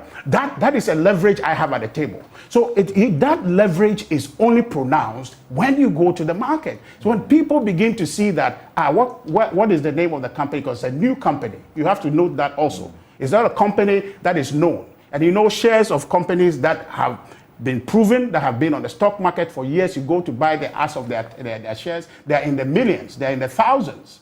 But once you're a new company coming to market, you are relatively new, the risk there is high, so you cannot go there and be fronting yourself to say that you have the best deal, and so therefore people should come and buy it, and per share is 1 million. Yeah, but you can't do that. You still have to do that because I mean it's global standard. Yeah. In negotiations, we have what we call your BATNA. Yeah. That is your best alternative to a negotiated agreement. So you must always put your best foot forward. So if they say, in a circumstance where you could have 2 billion or even up to 6 billion, you are cheapening yourself for 1 billion. But that is pronouncing judgment before you go to market. What is stopping Imani from saying that we can have 3 billion? Because anybody can say that. You can actually even say we can get 10 billion. They just don't say it. But what is the calculation that shows? That calculation has not been proven, because the thing is that it's a future event. And I'm telling you that even at the current estimate of 200, you can go to market and based on demand, even at that 200 per share, you can even get in excess of that 2 billion. I guess you understand. Because you go with 200 and everybody is clamoring for it. And therefore, all of a sudden, by demand, your 200 then become 2 million because everybody wants in on it. You understand? So, Samson, this your show has achieved fame in this country. Today, you have only 3 of us here. But really, you could have 4 people. Simmons was on the internet, right? You could have 4, 5, 6 more people who would want to be on this show because of its repute. What would you have to do then? You have to increase the space you have here. Is that not the case? So that is reality. But what you have chosen to do is to maintain this table so you can have 3 people and the rest can be online. So what I'm saying is that you have to be modest in your expectation going into the market, but you know that the actual valuation of the share price would be based on market valuation, which is driven by demand. And a new company going into a market, you don't have the pull factor of a company that is proven, whose record is out there on the stock market. It's not a secondary market you're going to, it's a primary market. Right. So the people who are coming to buy those shares have risk to consider. So you have to approach it that way. So really, Samson. So the NDC's demands are unfounded. It's they political. Are reasonable. It's completely political. And you cheapening. vote. You vote for a continuation to perfect the Agyapa deal. Absolutely. So because really the point here is that stream of revenue, is it useful for us, given our circumstances? Absolutely. The Sami here cheapishly said that, because government didn't see any wisdom in it. They didn't pursue it long enough. Because really what Simpson was saying is not to say that the Agyapa concept was bad. Okay? So for them not to see wisdom even just shows how unappreciative they are of the concept as it stands even now, because they couldn't understand it when they were trying to do it. So as for the NDC, they don't understand the thing, and so therefore they bastardize it. So they are not part of the conversation. We are talking to Ghanaians to say that we are looking as a country to leverage our resources. What Simpson says something about, you can actually go to the market and probably take money, leverage or monetize our gold, which is different from what Agyapa is doing. Monetize it and then take money, and you can get far more than the Agyapa proposition. That is not exactly true, because you know that a mine can close down, and we're here in this country for 4 years, the Ashanti Gold closed down. The royalties you expected, if you had planned with that royalties would not have come. Okay, so if that is what Simpson is proposing, you will get to a point where you would have gone to take money in expectation that your royalties will keep coming, and for 4 years or so, you won't get them. Thank you very much. Samson, let me just tell you one final thing. When the NDC contemplated this in 2011, where Sami sheepishly say, because we saw no wisdom. Okay, he didn't prepare for that before coming. That's why all that is got to say. But the point is that before they got to the point they got to, okay, because it was a decision of a committee to do that, who did they pay? The advisors and the people who were working on it before it got to a point. How much did they pay those people? What do you know? I'm just asking. There's nothing like that. We do not know because that the thing they didn't go to that Parliament. Yes, but it didn't go to Parliament for us to understand what they expend on the thing. But Agyapa had gone to a point where... No. Did we get to a point where it was the case that some expenditure had already been made? They should tell us. They should tell us. Because that information is not available. But I can tell you that some advisors worked on this, because it's an abstract concept and you need people to work on it. So somebody must have worked on it. And something, even just entity, what's the name again? Togbia Fedes entity. Africa. Yes. Yes, I think they worked on it. They did some work. Okay, so how much did they pay them? Okay. And something, just briefly, the man hours, of government officials who sat, contemplate, and then abandoned. The income they earned, who paid for it? I think the understanding we had was that it was advised against, and even at the level of cabinet, the Attorney General, it was also advised against. That's why they abandoned it. Yes, but meanwhile, man hours were invested. Advisors were employed to give the advice before it was approved or disapproved. I'm sure if they are spending $1 million, you'd have heard about it, and by now you'd have been. But because it didn't come public, but now maybe something you are very good. Find out who those people are and how much they were paid. But I'm telling you, in closing, to say that something. It has been proven that this Agyapa thing was nothing untoward being done. And the Equal Cost of Justice actually proved that all the noise about it were preemptive attempts to stop the thing from happening. And there was nothing in that to be held in court to be legal and to be right. So therefore, in conclusion, everything the NDC had done... that argument is on a different plane. I'm understanding, but I'm just saying... The fact that the government followed the processes and went to Parliament, that's why the ECOWAS court said... Exactly. What do you want us to do? Exactly. And so if the thing had gone through Parliament, the people's representative approved it, what is the wrong in that. Okay. Because that is the government we have. Okay. That is how it has to happen. Okay. It must go to Parliament. I'm sorry, we'll not Parliament continue must this approve. discussion. no. Thank you. Sammy, I'm sorry. He has said a lot of things. But you said a lot of things that haven't responded to everything. That I need to respond. Yes, Sammy, I'm sorry. No, but of course we you have can to do make that. progress. Yeah, he has to do that. He has to do that. Kwekwe Chibueshaku reminds me something when the issue You can do that. we started the give me discussion time for a rebuttal. and he says, Samson, you remember when you hosted Ken Ofori-Atta on this issue? I asked if his ministry could provide the nation with a 30-year projection of what the country was going to earn from Agyapa. Does anybody know today? And can Mr. Yangba tell us the quantum of how much Ghana is going to benefit from Agyapa over 20 years, for example? At least we know exactly what we are losing. But can they tell us exactly what we are going to get? I think that is fair. I think that one, when he made this proposition, the finance ministry did something briefly, but it was not concrete enough, and that's why we can't remember now. Yeah. This show is brought to you by the candid sponsorship of Bank of Africa, as strong as a group and close as a partner. MTN, everywhere you go. Ashasi University, educating ethical and entrepreneurial leaders for Africa. Robert & Sons Optical Services, your comprehensive eye care service provider for 33 years plus. My Way Insurance. Dial star 165 hash on MTN to join My Way today. Syntex tanks, it's strong, it's tough. Flamingo paints, simply superior. Sammy, I regret. No, please. We have 3 minutes. We have less than an hour for the next issues that we have to canvass for our viewers. Well, when you okay, do, yes, of course. So I will we'll right back. My second. Welcome back, and you know that Dr. Bawumia had been to launch what he calls the Tap and Go.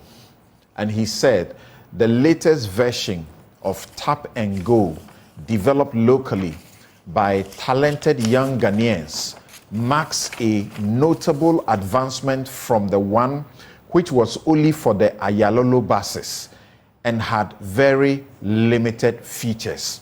So he concedes that there was something. Soon, we are looking forward to bringing on board the GPRTU Trotro services, which will be integrated seamlessly. The debate is now on about whether or not Bawumia is talking about something that's already in existence and claiming that he, the digitalization man, is the one introducing this in the country. Right. You say we need to watch this closely and suggest that the vice president or the government is not being candid with us. What's the point here? So, first of all, we have to put it on record that we appreciate the fact that senior politicians in Ghana are pro-digital. It's not all African countries where you have senior politicians who understand them. The benefits that technology could bring to the country. That notwithstanding, we have a problem with the design of some of these initiatives and how it's today. Recently, a number of institutions, the CTD, ASAP, Amani, the World Bank, etc., came together to look into an emerging phenomenon that, to our mind, compromise some of the good outcomes that all of us anticipate from technology, digitalization, etc. I call it state enchantment. And Tap and Go is a very good example, unfortunately, of the fears that we have around the state enchantment phenomenon. And by state enchantment, we mean situations where private companies, private benefits, private gain is dressed up as if they are public.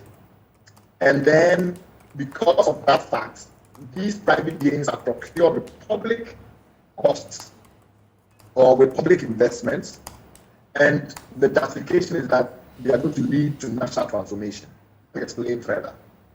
When Tap and Go was presented to the country, it was said to be a GPRTU initiative backed by the government, because we all know, even though GPRTU is an association of private transport operators, they have a special handshake with the government due to the bargaining relationship they have. Guys, it's not good, the sound.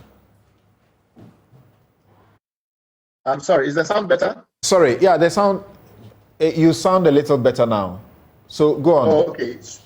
So what I said is that when Tap and Go was first presented to the country, it was presented as a GPRTU initiative, which is receiving support from the government, and in respect of which the government is particularly involved. So, can you still hear me, Samson? A lot better now. Okay. And what has happened is that because GPRT, even though it's an association of private organizations, has a strategic understanding with the government in setting prices for public transport, this was seen as a public transport initiative, if you recall. So a way that it was presented was that the public transport of Ghana, the one that most people benefit from, the Trotros, the Metro Mass Transit in its various incarnations, STC and the rest of it, are all going to be transformed using a platform that was primarily a public initiative. Then we discover eventually that the GPRTU actually have no stake in the project. They are not strategic partners in that sense. They don't own anything in the Transport for Ghana consortium that has been set up to run this. And even worse, the industrial relations manager then comes out and says that they were not consulted in the design of the program. So that made us very, interested, because obviously we've had issues around trying to get information on this Transport for Ghana consortium, this Tap and Go, who is behind it, why were they, selected, etc. So the usual thing that happens in this country when projects of this nature comes up. And we discovered, quite our amazement, that this was an entirely private initiative. It's a group of companies that have come together. They have different solutions that were already existing, and they've banded it together and rebranded it and presented it. Our problem is that it was not presented as somebody's private initiative, somebody's private company putting out a solution out there, and then the government may be saying that we support all kind of private initiatives. This has been presented as a national transformation project based on which important concessions have been made, and I'll explain them in a minute. On top of that, one of the companies that is very active, there are two main companies in there, out of about 3 companies that are critical to getting this to run. One of those companies has already been cited in procurement issues in Ghana because of Agenda 111. iRisk has become the target of members of the minority in parliament who've gone to court claiming that sole sourcing of transactions in Agenda 111 to iRisk constituted a breach of procurement rules. And that matter is still under investigation by the civil society movement.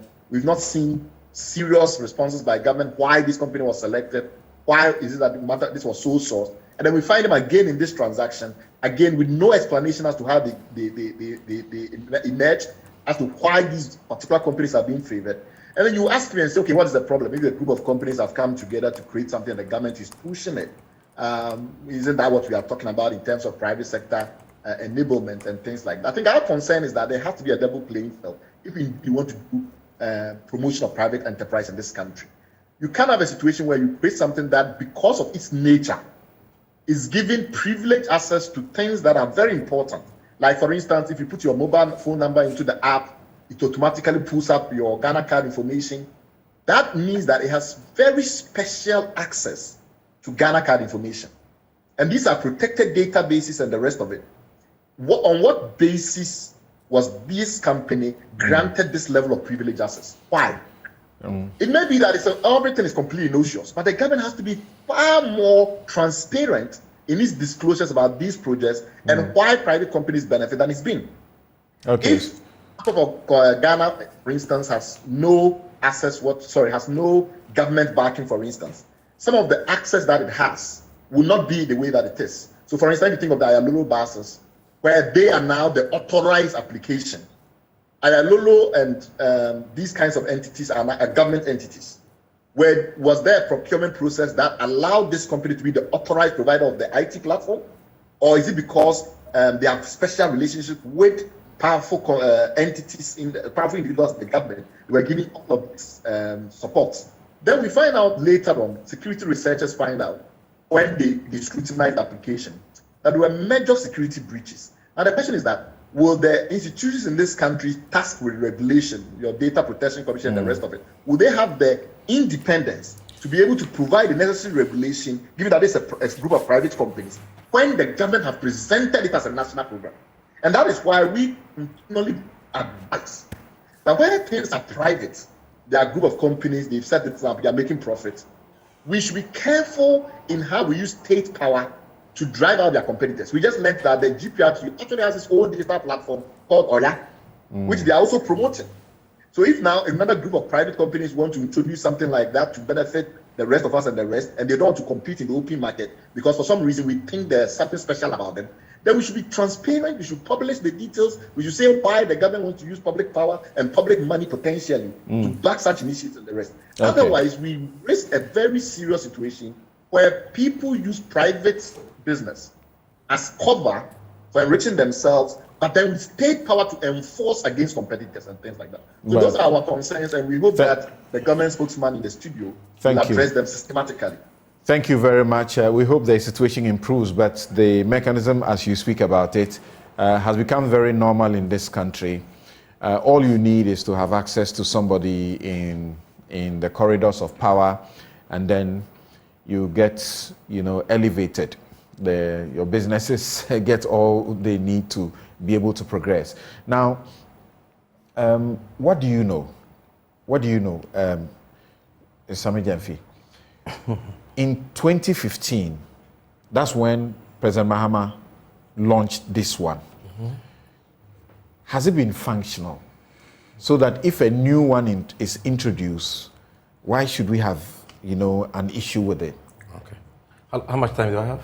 You have 2 minutes. Oh, can you give me 2 minutes? I know what you want to do. Go to this issue, 2 minutes. Let me use 1 minute of that to clarify certain things. Because you see, I'm here as communications officer of my party.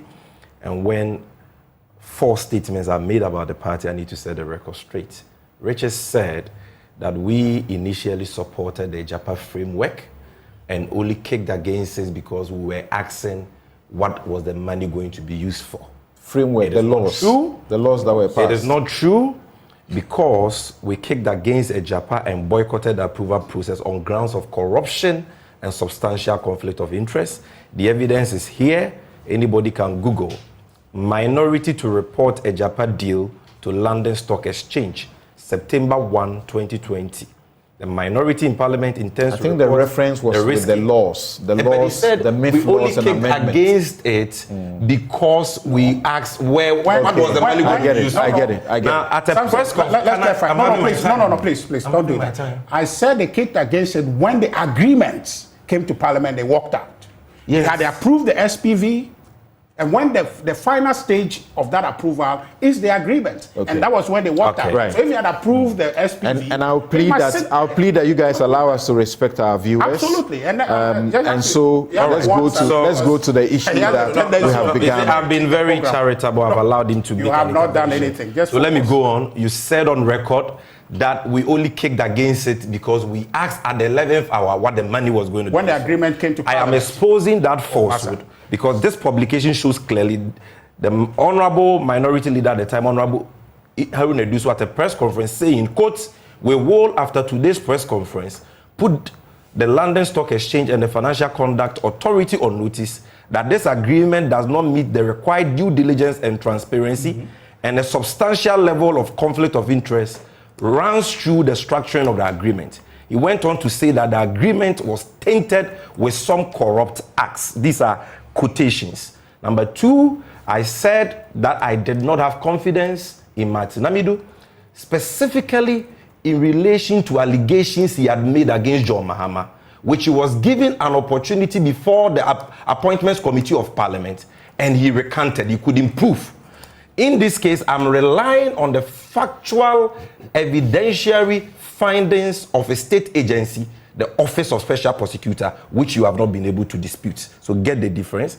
And finally, I want you to understand that the issues we are talking about and the findings of the Corruption Risk Assessment report of the Office of Special Prosecutor are not mere conjecture or suspicions. These are findings about statutory breaches of the Public Procurement Law, Public Financial Management Act, and the 1992 Constitution. If you don't have an appreciation of these issues, you are only exposing yourself. Now let me move on to this topic. If what was introduced by John Mahama was working, there will not be a need for. There are only three issues I will say about this. Number one, anything that seeks to introduce cashless payments into our lives as a people is good. But you see, those in charge of running the affairs of this country, particularly Agyapa, must know that governance is like a relay. Governance is a continuum. And so when you come into office, acknowledge the contributions of your predecessors and you will save yourself a lot of embarrassment. This whole controversy has come about because of this false impression which was created by our friends in the MPP that this tap and go system Bawumia has introduced is a novelty. It is not a novelty because in 2015, we launched the Metro Car system for Metro Mass, the Metro Mass buses, and people could pay for their transport fares on Metro Mass on a contactless or with a contactless, cashless card, the same tap and go system. Again, on the 25th of November 2016, we launched the Ayalulu buses, which also had a similar contactless, cashless payment system, which allowed, passengers to seamlessly pay for their transport fares. You show it to the POS machine, you enter. When you get to your destination, you show it to the machine again, it calculates the fare, it deducts it. This is not a novelty. And so if you came into office and met this system, which you abandoned, when this government took office, the Metro Car system was already running, and the Ayalulu system was already running. It was later, when they failed to pay the workers of the Ayalulu, transport system, and they started agitating that they abandoned the buses for so many years. They left it to rot, only to spend huge taxpayers' money on refurbishing them, not too long ago for the All-African Games, which is coming up in a few months. So it is not new, it existed. If you've come to build on add or added some features, say so that the technology existed, technology is progressive, so we have tried to do something new, and this is it. Number two, Samson. The point is, this system they have introduced has been put out there on the basis of lies. The Vice President told us that this is something that has been created by talented Ghanaians. That has turned out to be a total lie, as he is known for. Because if you follow the IP address, which I have here, for this particular system, it will take you to a system hosted in China. So it is not a system which was developed in Ghana. The key issue here are issues of privacy and data protection. Because as you have seen on Twitter, there is our IT director, Yaira Kuku, has entered the system. One Edward Ejay, an IT person, has also entered the system. And they've been able to access the data, which is supposed to be protected by law, of many users of this application. So why lie that this is a system you created in Ghana when it is an off-the-shelf software that anybody can buy, hosted in China? Finally, in 1 minute, Agyapa must understand that digitalization is not the main reason why he is there as chairman of the economic management team and vice president. Okay, we'll move on here. And no, let me just conclude, Samson. And that these applications are only a means to an end. The bottom line is whether you have a contactless card, tap and go, you still need money to put on the card, to load on the card before you can access those public transport systems. And so the most important thing he is supposed to do is to fix the broken economy, solve the problem of high unemployment, solve the problem of the economic mess that he has created, because that is what he is there for as chairman of the economic management. Richard, so the question being with things which are not new. The question being already asked the question being asked is that if it ain't broken, you don't fix it. Yes. But if, like Sammy says, you left these buses to rot and so on, and the system that is integral to it, and then you are bringing something else which is new. What's the point of it? We remember how the Ayalulu buses started. There were there were air conditions, and then people were happy. People could plug, charge their phones. They were very happy. Now they talk about how heated it is. They didn't enjoy it. Operating it from Amasaman to Circle. So please, it was working. Even when they took office. Power in this country is not going to change hands. And our appeal to Ghanaians, they shouldn't ever dreamt of making power change hand in this country. Well, you have told us that Bawumia will continue. Sorry. No, Sorry. You allowed him. Stop. No. I am protesting. Please don't interject. Because you allowed him to intervene when I was talking. And I allowed him. Why is it that they cannot be accommodated? Please don't interject. Let's hear him. Just like we accommodate them. Yes, Richard, let's hear You didn't protect me like this. Don't interject, please. My good brother, you didn't protect me like this when you took about 1 minute of my time. Look, that's not fair. Clearly, my appeal, humble appeal to Ghanaians is that please, power will not change hand, and don't make it change hand. Because the NDC, we know who they are. They have never solved any problem in this country. Really? And particularly, yes, I'm talking at the ground level. Wait till you see the prosecution of those who have polluted this $12 million. Wait. No problem. The point I am making to you is that you made the clarification when you read. There's appreciation that something was done. But that thing, what was done, needs improvement, given the times that we're in. And what improvement that is being made is expansive, that would allow businesses to benefit. I can tell you, Samson, that by virtue of this tap and go, which is inclusive, not only is limited to Ayalulu, would give rise to private businesses in transport to profit and to make more money. Because now, your driver cannot come and tell you, oh, today we didn't make enough sales. Today, the car broke and so we didn't go anywhere. Because in real time, you can see the transactions going on. So if today you have some money you want to invest, transportation is a good sector to invest in. All you have to do is to sign on. If you're a taxi, if you are Uber, if you are Trotro, you can sign on to this. Abbas Moro is the Industrial Relations Officer of the GPRTU. He says tap and go can never work in Trotro. It is not going to be workable because of the system Trotros are operating. It can be used in taxis and long distance vehicles, but not Trotro. George Krobia Asante, Public Relations Officer of the Metro Mass Transport. The concerns raised by the GPRTU, quote, the concerns raised by the GPRTU, they have not even tested how the system is. It is just you having the system in your car. They tap on the system, then the transport fare will be deducted. So you see, again, the impossibility mindset. And then for here, the vindication of Dr. Bawumia, I'll come to that. Sammy made some very frivolous accusations, and I'll come to that. You see, the impossibility mindset of the NDC. That is what has brought These are not NDC. Oh, please, Sammy, players. Why do you always dodge questions? This is what and you do your own thing. Anytime I go to your program, he's disruptive as if he's saying something. You will just be lying. And these are the same thing you've been saying since you became These people are not NDC. Just be quiet. These are industrial players. Don't direct anything to him. Okay, please go ahead. Trotro people and taxi people are right. Are they NDC people? Everything Sammy is. What has the NDC got to do with this? He will say tomorrow. We'll say till the election. It's what he's been saying since he became communication officer of the NDC. Just to the point. No, I'm not agitated. People, that's all I said. Okay, and they are not NDC people. Just be quiet. Sammy, thank you. This is disrespectful. Yes, go ahead. Okay, completely. I didn't interject you. Please, just be quiet. Just be quiet. The point I am making, to be fair. I am just saying that this, call it novelty, not novelty, we're solving a problem. There's a problem out there that needs to be solved. And the people who are raising questions about it, I'm saying that they should have a chance to experience it. You can blame anything if you haven't experienced it. And that is the mindset of the NDC. Look, let me tell you, characteristic of the NDC is to put a limitation on what we can achieve as a people.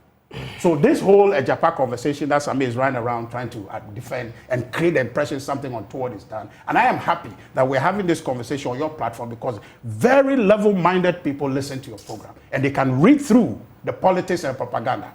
It is never true It's never true that Agyapa was going to shortchange Ghana. It is rather going to give us the opportunity to make, to generate revenue, and that is the point we have established on this program. You did it. He's cleverly brought it in, and you want to run away yes, from of course, that's what he did. And then you see, and the point I want to make has been from the day, please. That is okay. From the first day, February 8th, after Dr. Bawumia gave his policy address, the NDC have come up with a strategy to attack, to insult, to abuse.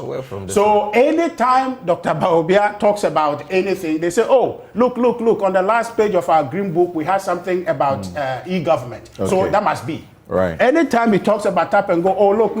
We've come up with some analog one transport application, and so therefore this is not new. The NDC doesn't understand. And Sami, unfortunately, doesn't also understand. What is your counter? He came, but of course, I'm just told. We don't understand. What is the counter? Well, because you don't understand. The point you don't understand. Educate us. But I've just said it. All right. You don't understand. Thank you. Thank you very much. Thank you very much. Thank you very much. Thank you. And you have let's not go back to Agyapa, and please don't continue. Thank you very much. You're still here on Newsfile. This is your most authoritative news analysis platform, and here on Newsfile, as always, we put Ghana first. Now we go to our very final issue about the new majority leadership of Parliament. The new majority leadership of Parliament. Not long ago, there was this rude change of the leadership in Parliament by the minority. And we thought that it would not repeat itself. Then we woke up just last week and the start of this week, we discovered that Mensa-Bonsu, the formidable legislator and majority leader, he's been minority, he's been majority leader, is to suffer such a booting out.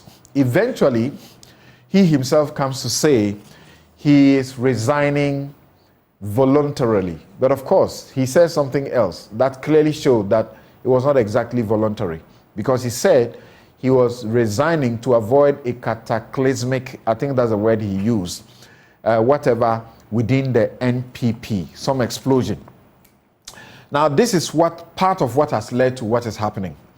In the old rules, as in the standing orders of Parliament, 1st November 2000, who is a majority leader?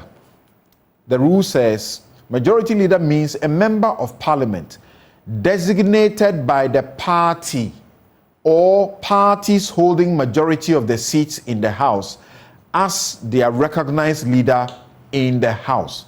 Designated by the party, the political party. That's what is said.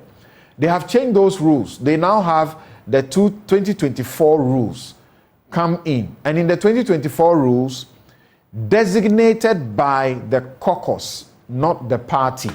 So you would have heard Joe Weiss say this is wrong. It's a scheming he's unhappy about. I'm holding in my hand the report of the Constitution Review Commission from a political to a developmental constitution, 2011 December.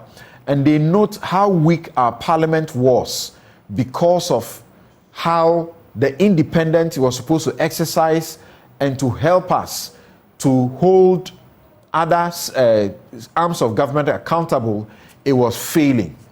Is that where we are going now, when the parties are controlling the parliament?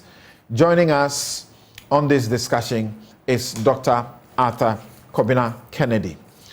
He's a physician and a former presidential aspirant in on the ticket of the New Patriotic Party. Dr. Arthur Kennedy, thank you very much for your sacrifice. I know what time it is where you are, and it must take only sacrifice for you to be up this morning to join us. Let's hear what you have to say about the developments in Parliament and how we can go forward in not compromising the independence and oversight of Parliament. Sure. Good morning, Samson, to you and your listeners. I've listened to the whole program, and I crave your indulgence to make a few comments on Agyapa before I go to Mensa-Bonsu. I think that Ghanaians complain a lot about not having exceptional and patriotic leaders. But unfortunately, when people do manifest these things, we don't celebrate them enough. So today, on behalf of Ghanaians, let us thank former Attorney General Mrs. Gloria Akufu for her very clear, transparent opposition to the Agyapa deal that didn't get enough commendation. Martin Amedu did a very good job in his report as well. I think that Bryce Simmons laid it out very well, and a lot of us can understand that. I think that if you say that you have a maize farm and you see somebody with a machete and a basket circling your maize farm, and somebody says, wait for the person to harvest your maize before you call them a thief, the person is being a little disingenuous. I think the fundamental problem with Agyapa and SML and a lot of these deals, even in previous governments, is the fact that too often the people who make decisions for us do not have the public interest at heart. They are fronting for private interests. And this Agyapa deal clearly, as Bryce Simmons showed, would have given us 500 million, which we've already received from mineral royalties since then. So the idea that this was supposed to be the interest of Ghana, really, it is not there. And I think Parliament feel that they should have done their job of accountability. And to Sami Gyamfi, if the NDC comes into power, I hope the pledge for accountability will not be just like we've heard in the past. In 2016, Nada was going to hold NDC people accountable for malfeasance and nothing happened. I hope this time something will happen. Now let me go to Chairman Mensa-Bonsu. First, I think that the way we sack people in Ghana as a culture is not healthy. A lot of people will tell you that I have rarely agreed with Chairman Mensa-Bonsu. We disagree on a lot of things. But I believe that in terms of party loyalty, he's been a very loyal member of the party, loyal minority and majority leader. So even if there was a need to change him, the manner that it occurred was inappropriate. The second thing is that from the interest of the party, I think we shot ourselves in the foot.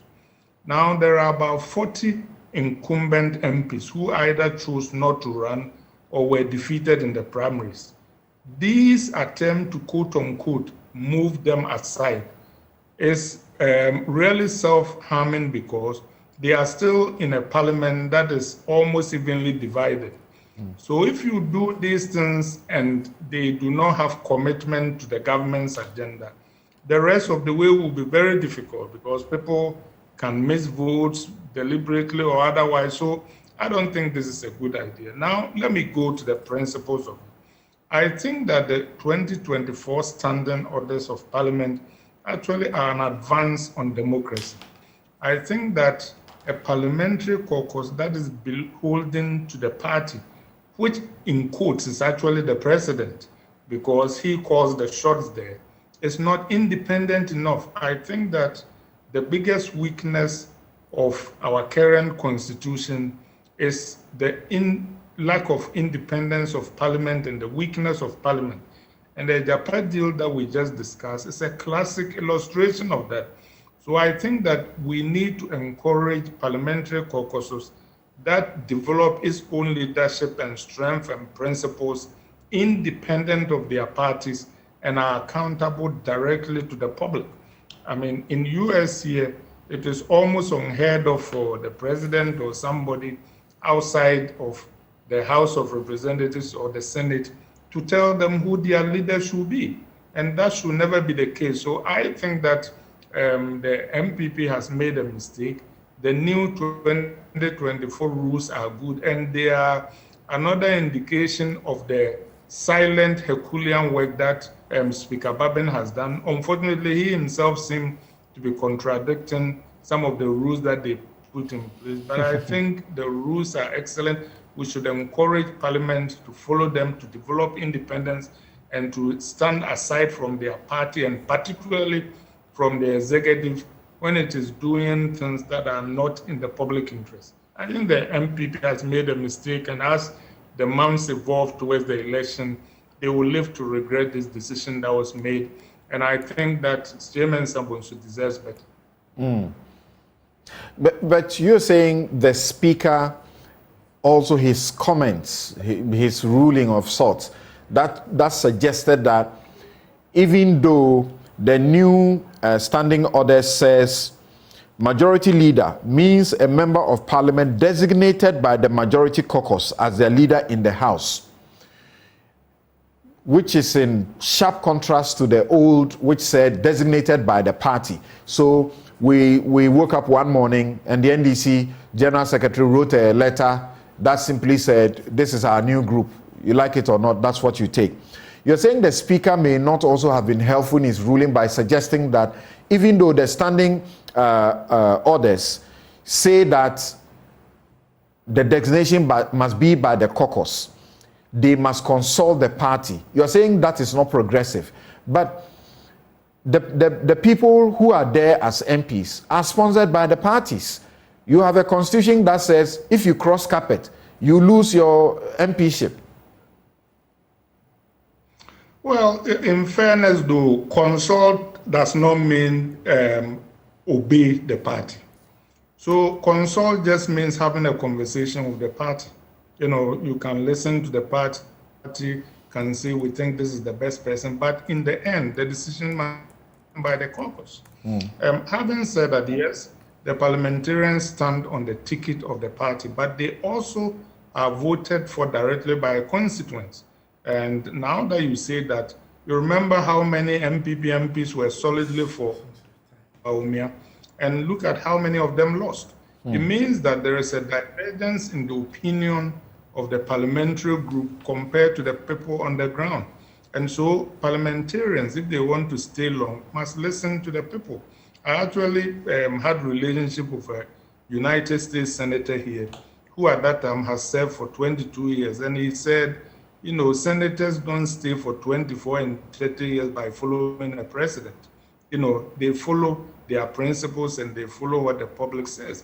So what happened in the MPP primary must inform, you know, parliamentarians and aspiring parliamentarians that at the end of the day, the best way to preserve your position is to listen to the people.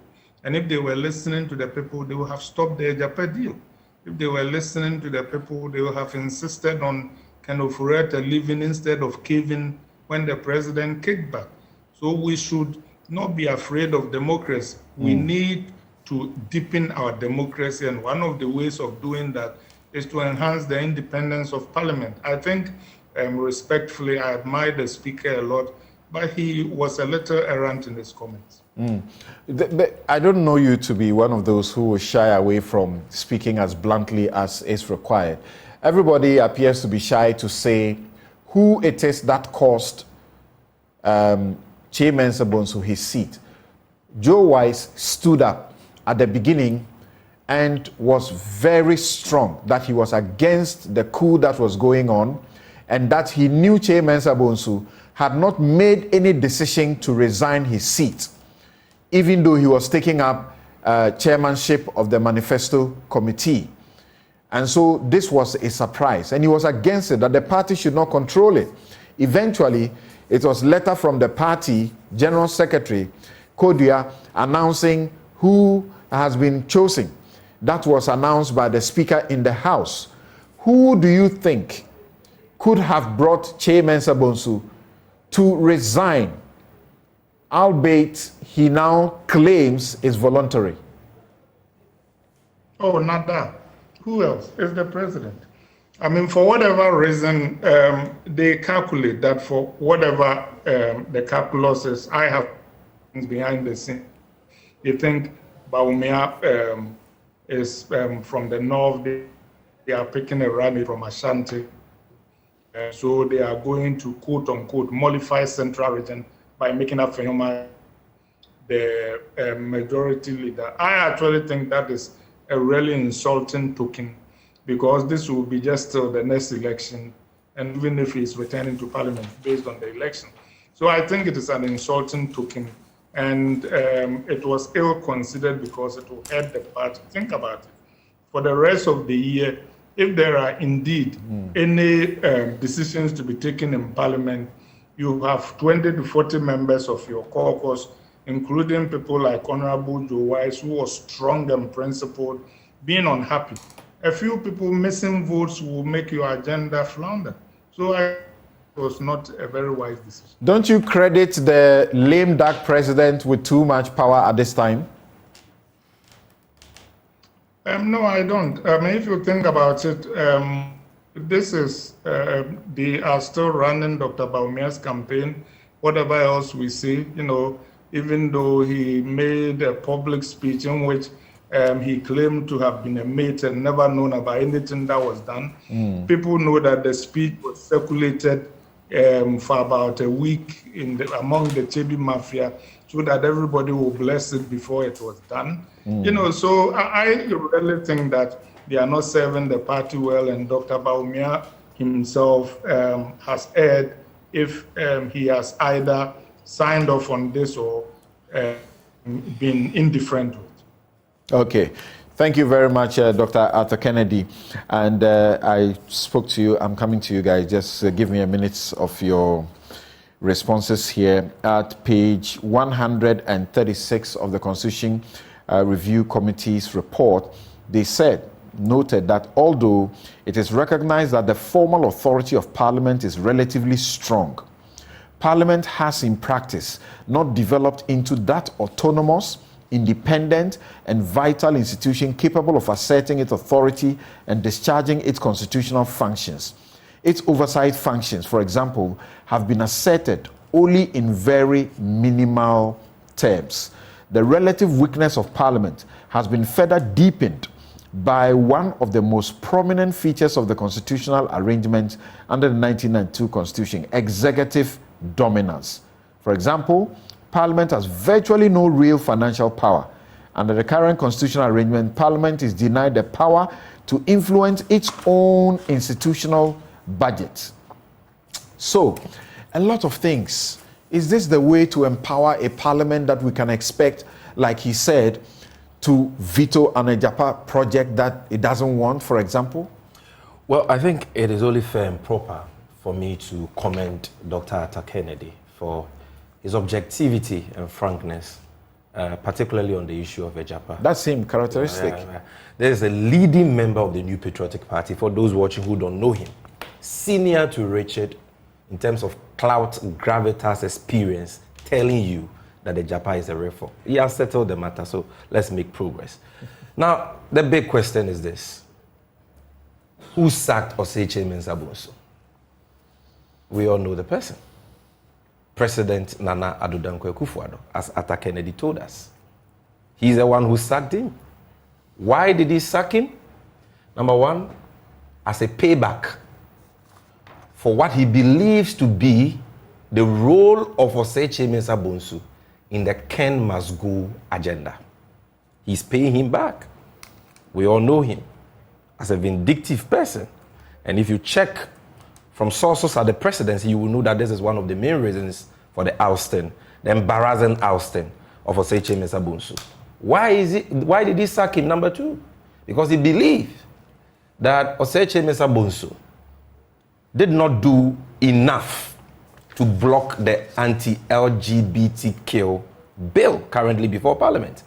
And that it is Afenyo Makin who has tried to employ some shenanigans. These are presumptions. Not presumptions. These are the information that we have gathered. Like he told you that he's checked from his sources behind the scenes. This is what we are all gathering. Either than that, what is the crime of Oseche Mensa-Bonsu? Having served this party for more than 2 decades in Parliament, to be treated like this. Or Richard Anyagba even be treated like this in NPP.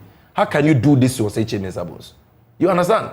So it is what they believe to be his acquiescence to the anti-LGBTQ bill, which President Akufo-Addo is not part of, and his role in the Ken Must Go agenda. And number three, The decision by Akufo-Addo and what Atta Kennedy calls, the people he calls the Achem or Chebi Mafia, I'm borrowing his words, to weaken the Ashanti control of the party. Because they say that they are going to pick a running mate from Ashanti, and therefore the leader of government business in parliament cannot be an Ashanti or say Mensa-Bonsu, the foremost Ashanti in their party today. Well, it is clear from all these things that the NPP is in turmoil. Things have fallen apart. The center can no longer hold. Everything is in disarray. Their former deputy general secretary says he's going to form a new party. 2 sitting members of parliament have rejected appointments from the government because they know the ship is sinking and sinking very fast. And leading members of the NPP like Professor Frimpong Boateng and Atta Kennedy have all served notice that the party is on its way into opposition. Richard, this is the more reason why Ghanaians must show them the red card come 7th December 2024. This could have been managed. This could have been better managed. Joe Osei-Usu, first deputy speaker, was heard clearly. He said the majority caucus has not made any changes to its leadership. The new rule says this is the job of the majority caucus. If you say as NPP, you are the guys who respect law and you have lawyers and all of that, why do you set the law aside in this way? It says the majority caucus has not contemplated making any changes to its leadership. Such publication should be ignored. The status quo should remain. Unfortunately, it didn't take 2 days and we heard of meetings at Alisa and the rest of them. And then eventually Osei Mensa-Bonsu coming in to say, I've resigned voluntarily, but I had to do that to avoid a certain implosion in the party. Well, Samson, thank you very much. Let me just say briefly, is it Dr. Atta Kennedy is supposing to us that when you suspect and you see somebody circling your farm with a basket and a knife, cutlass in his hand, you assume that that person is not capable of having his own farm. And so therefore you shoot the person just because you see him circling your farm. What kind of country would Dr. Atta Kennedy would have led in this country if he had won the presidential primaries of the NPP to form a government? What kind of government will he have formed? You don't want to say that about him. But that's what he's a man who was reputed and assessed by almost all the media to have the best of ideas. No problem. Except he didn't have the pockets to back so it. are you saying, please, please. Would you say, can you just tell something? Samson, time is almost up. No, you can't do that. Are you trying to say that as a lawyer, this concept he has proposed, that you see somebody a basket circling, that you shoot the person, you convict the person because he's come to steal your maize in your farm? That's completely bogus. You can't do that. It's unreasonable. Sami here is talking about, honorable, please.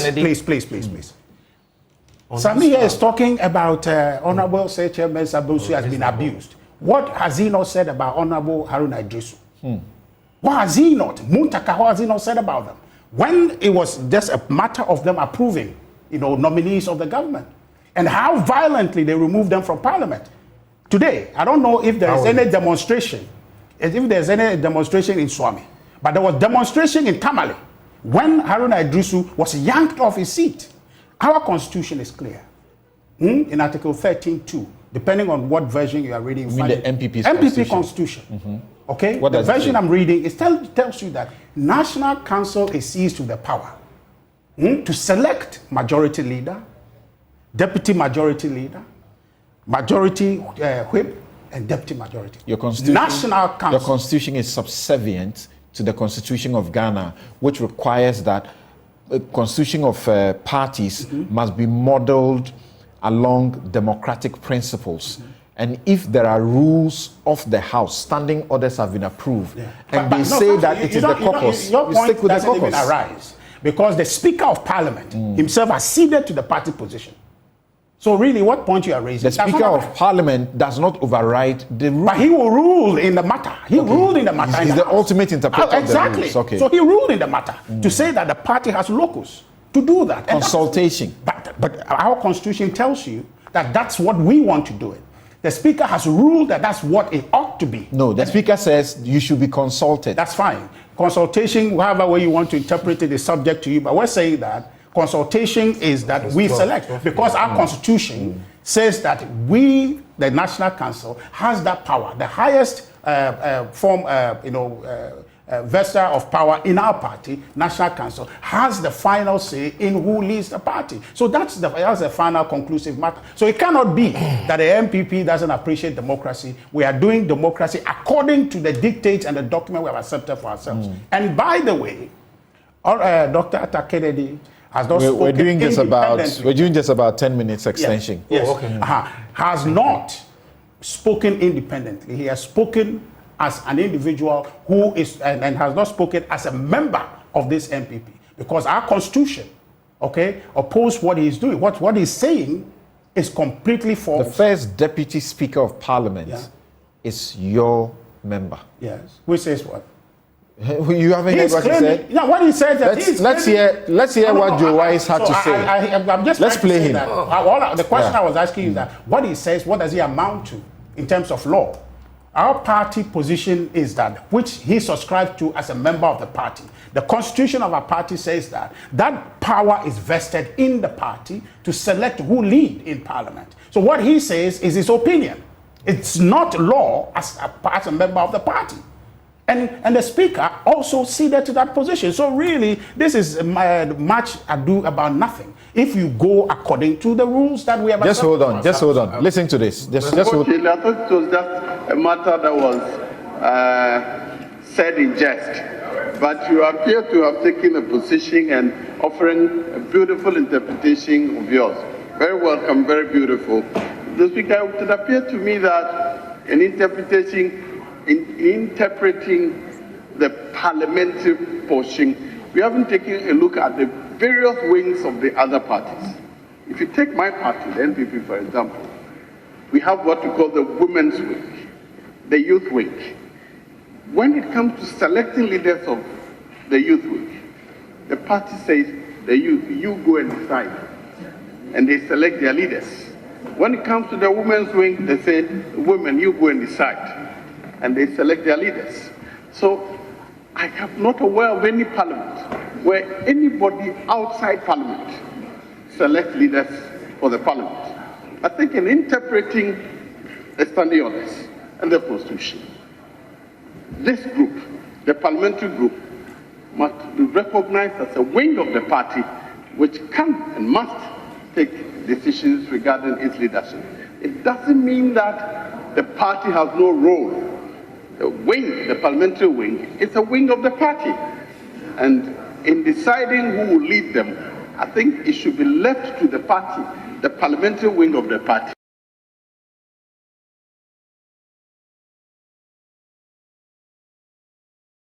First Deputy Speaker, who was very angry, very livid about the circumstances, and said that he knew that Mensa-Bonsu had not taken any decision to resign.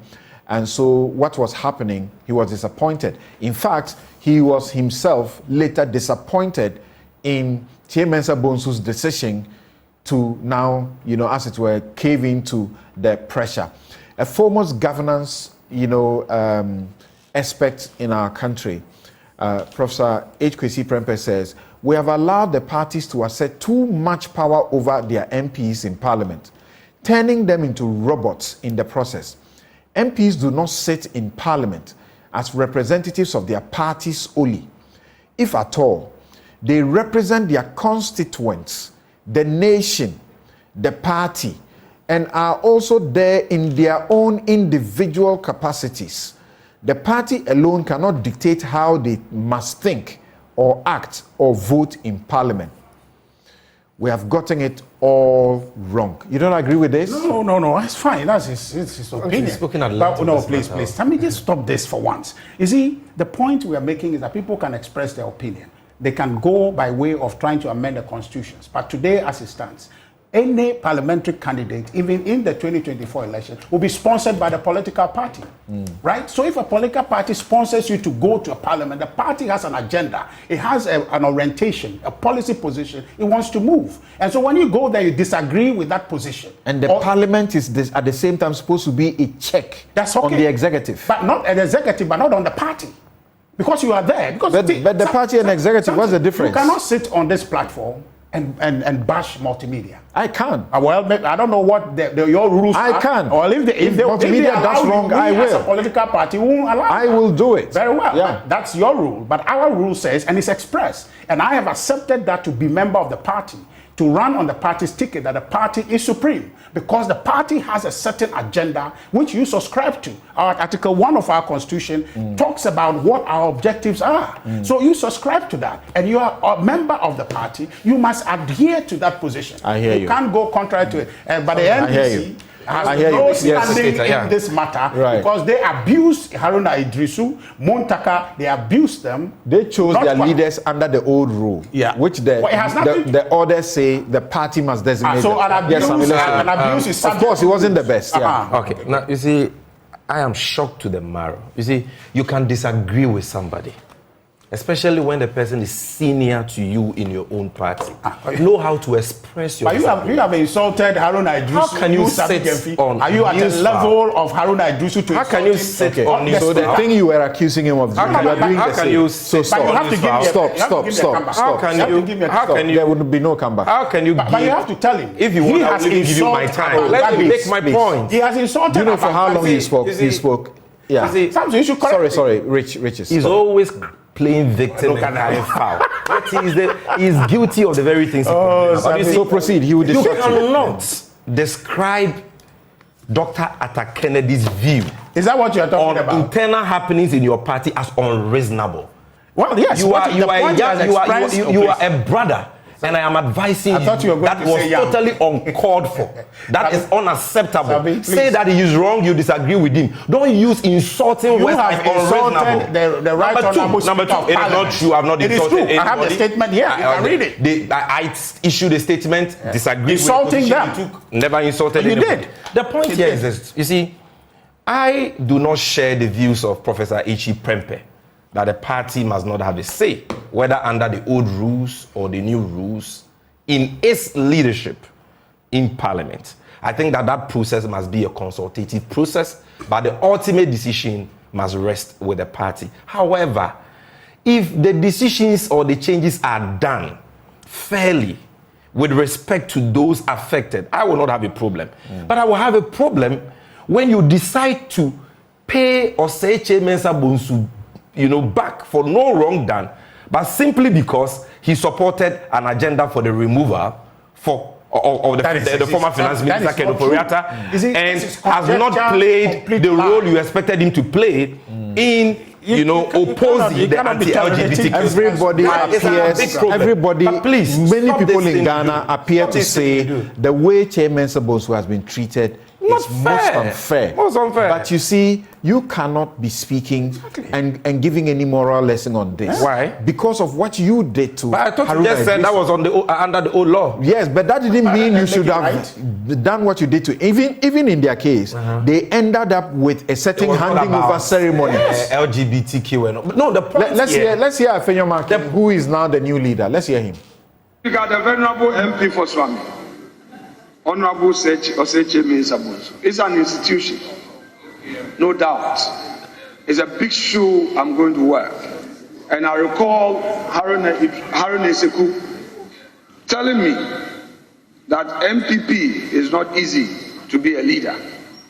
And I know behind me are professors, doctors, lawyers, businessmen. They know it. It's going to be tough. My colleagues, I call on your cooperation. I call on your support.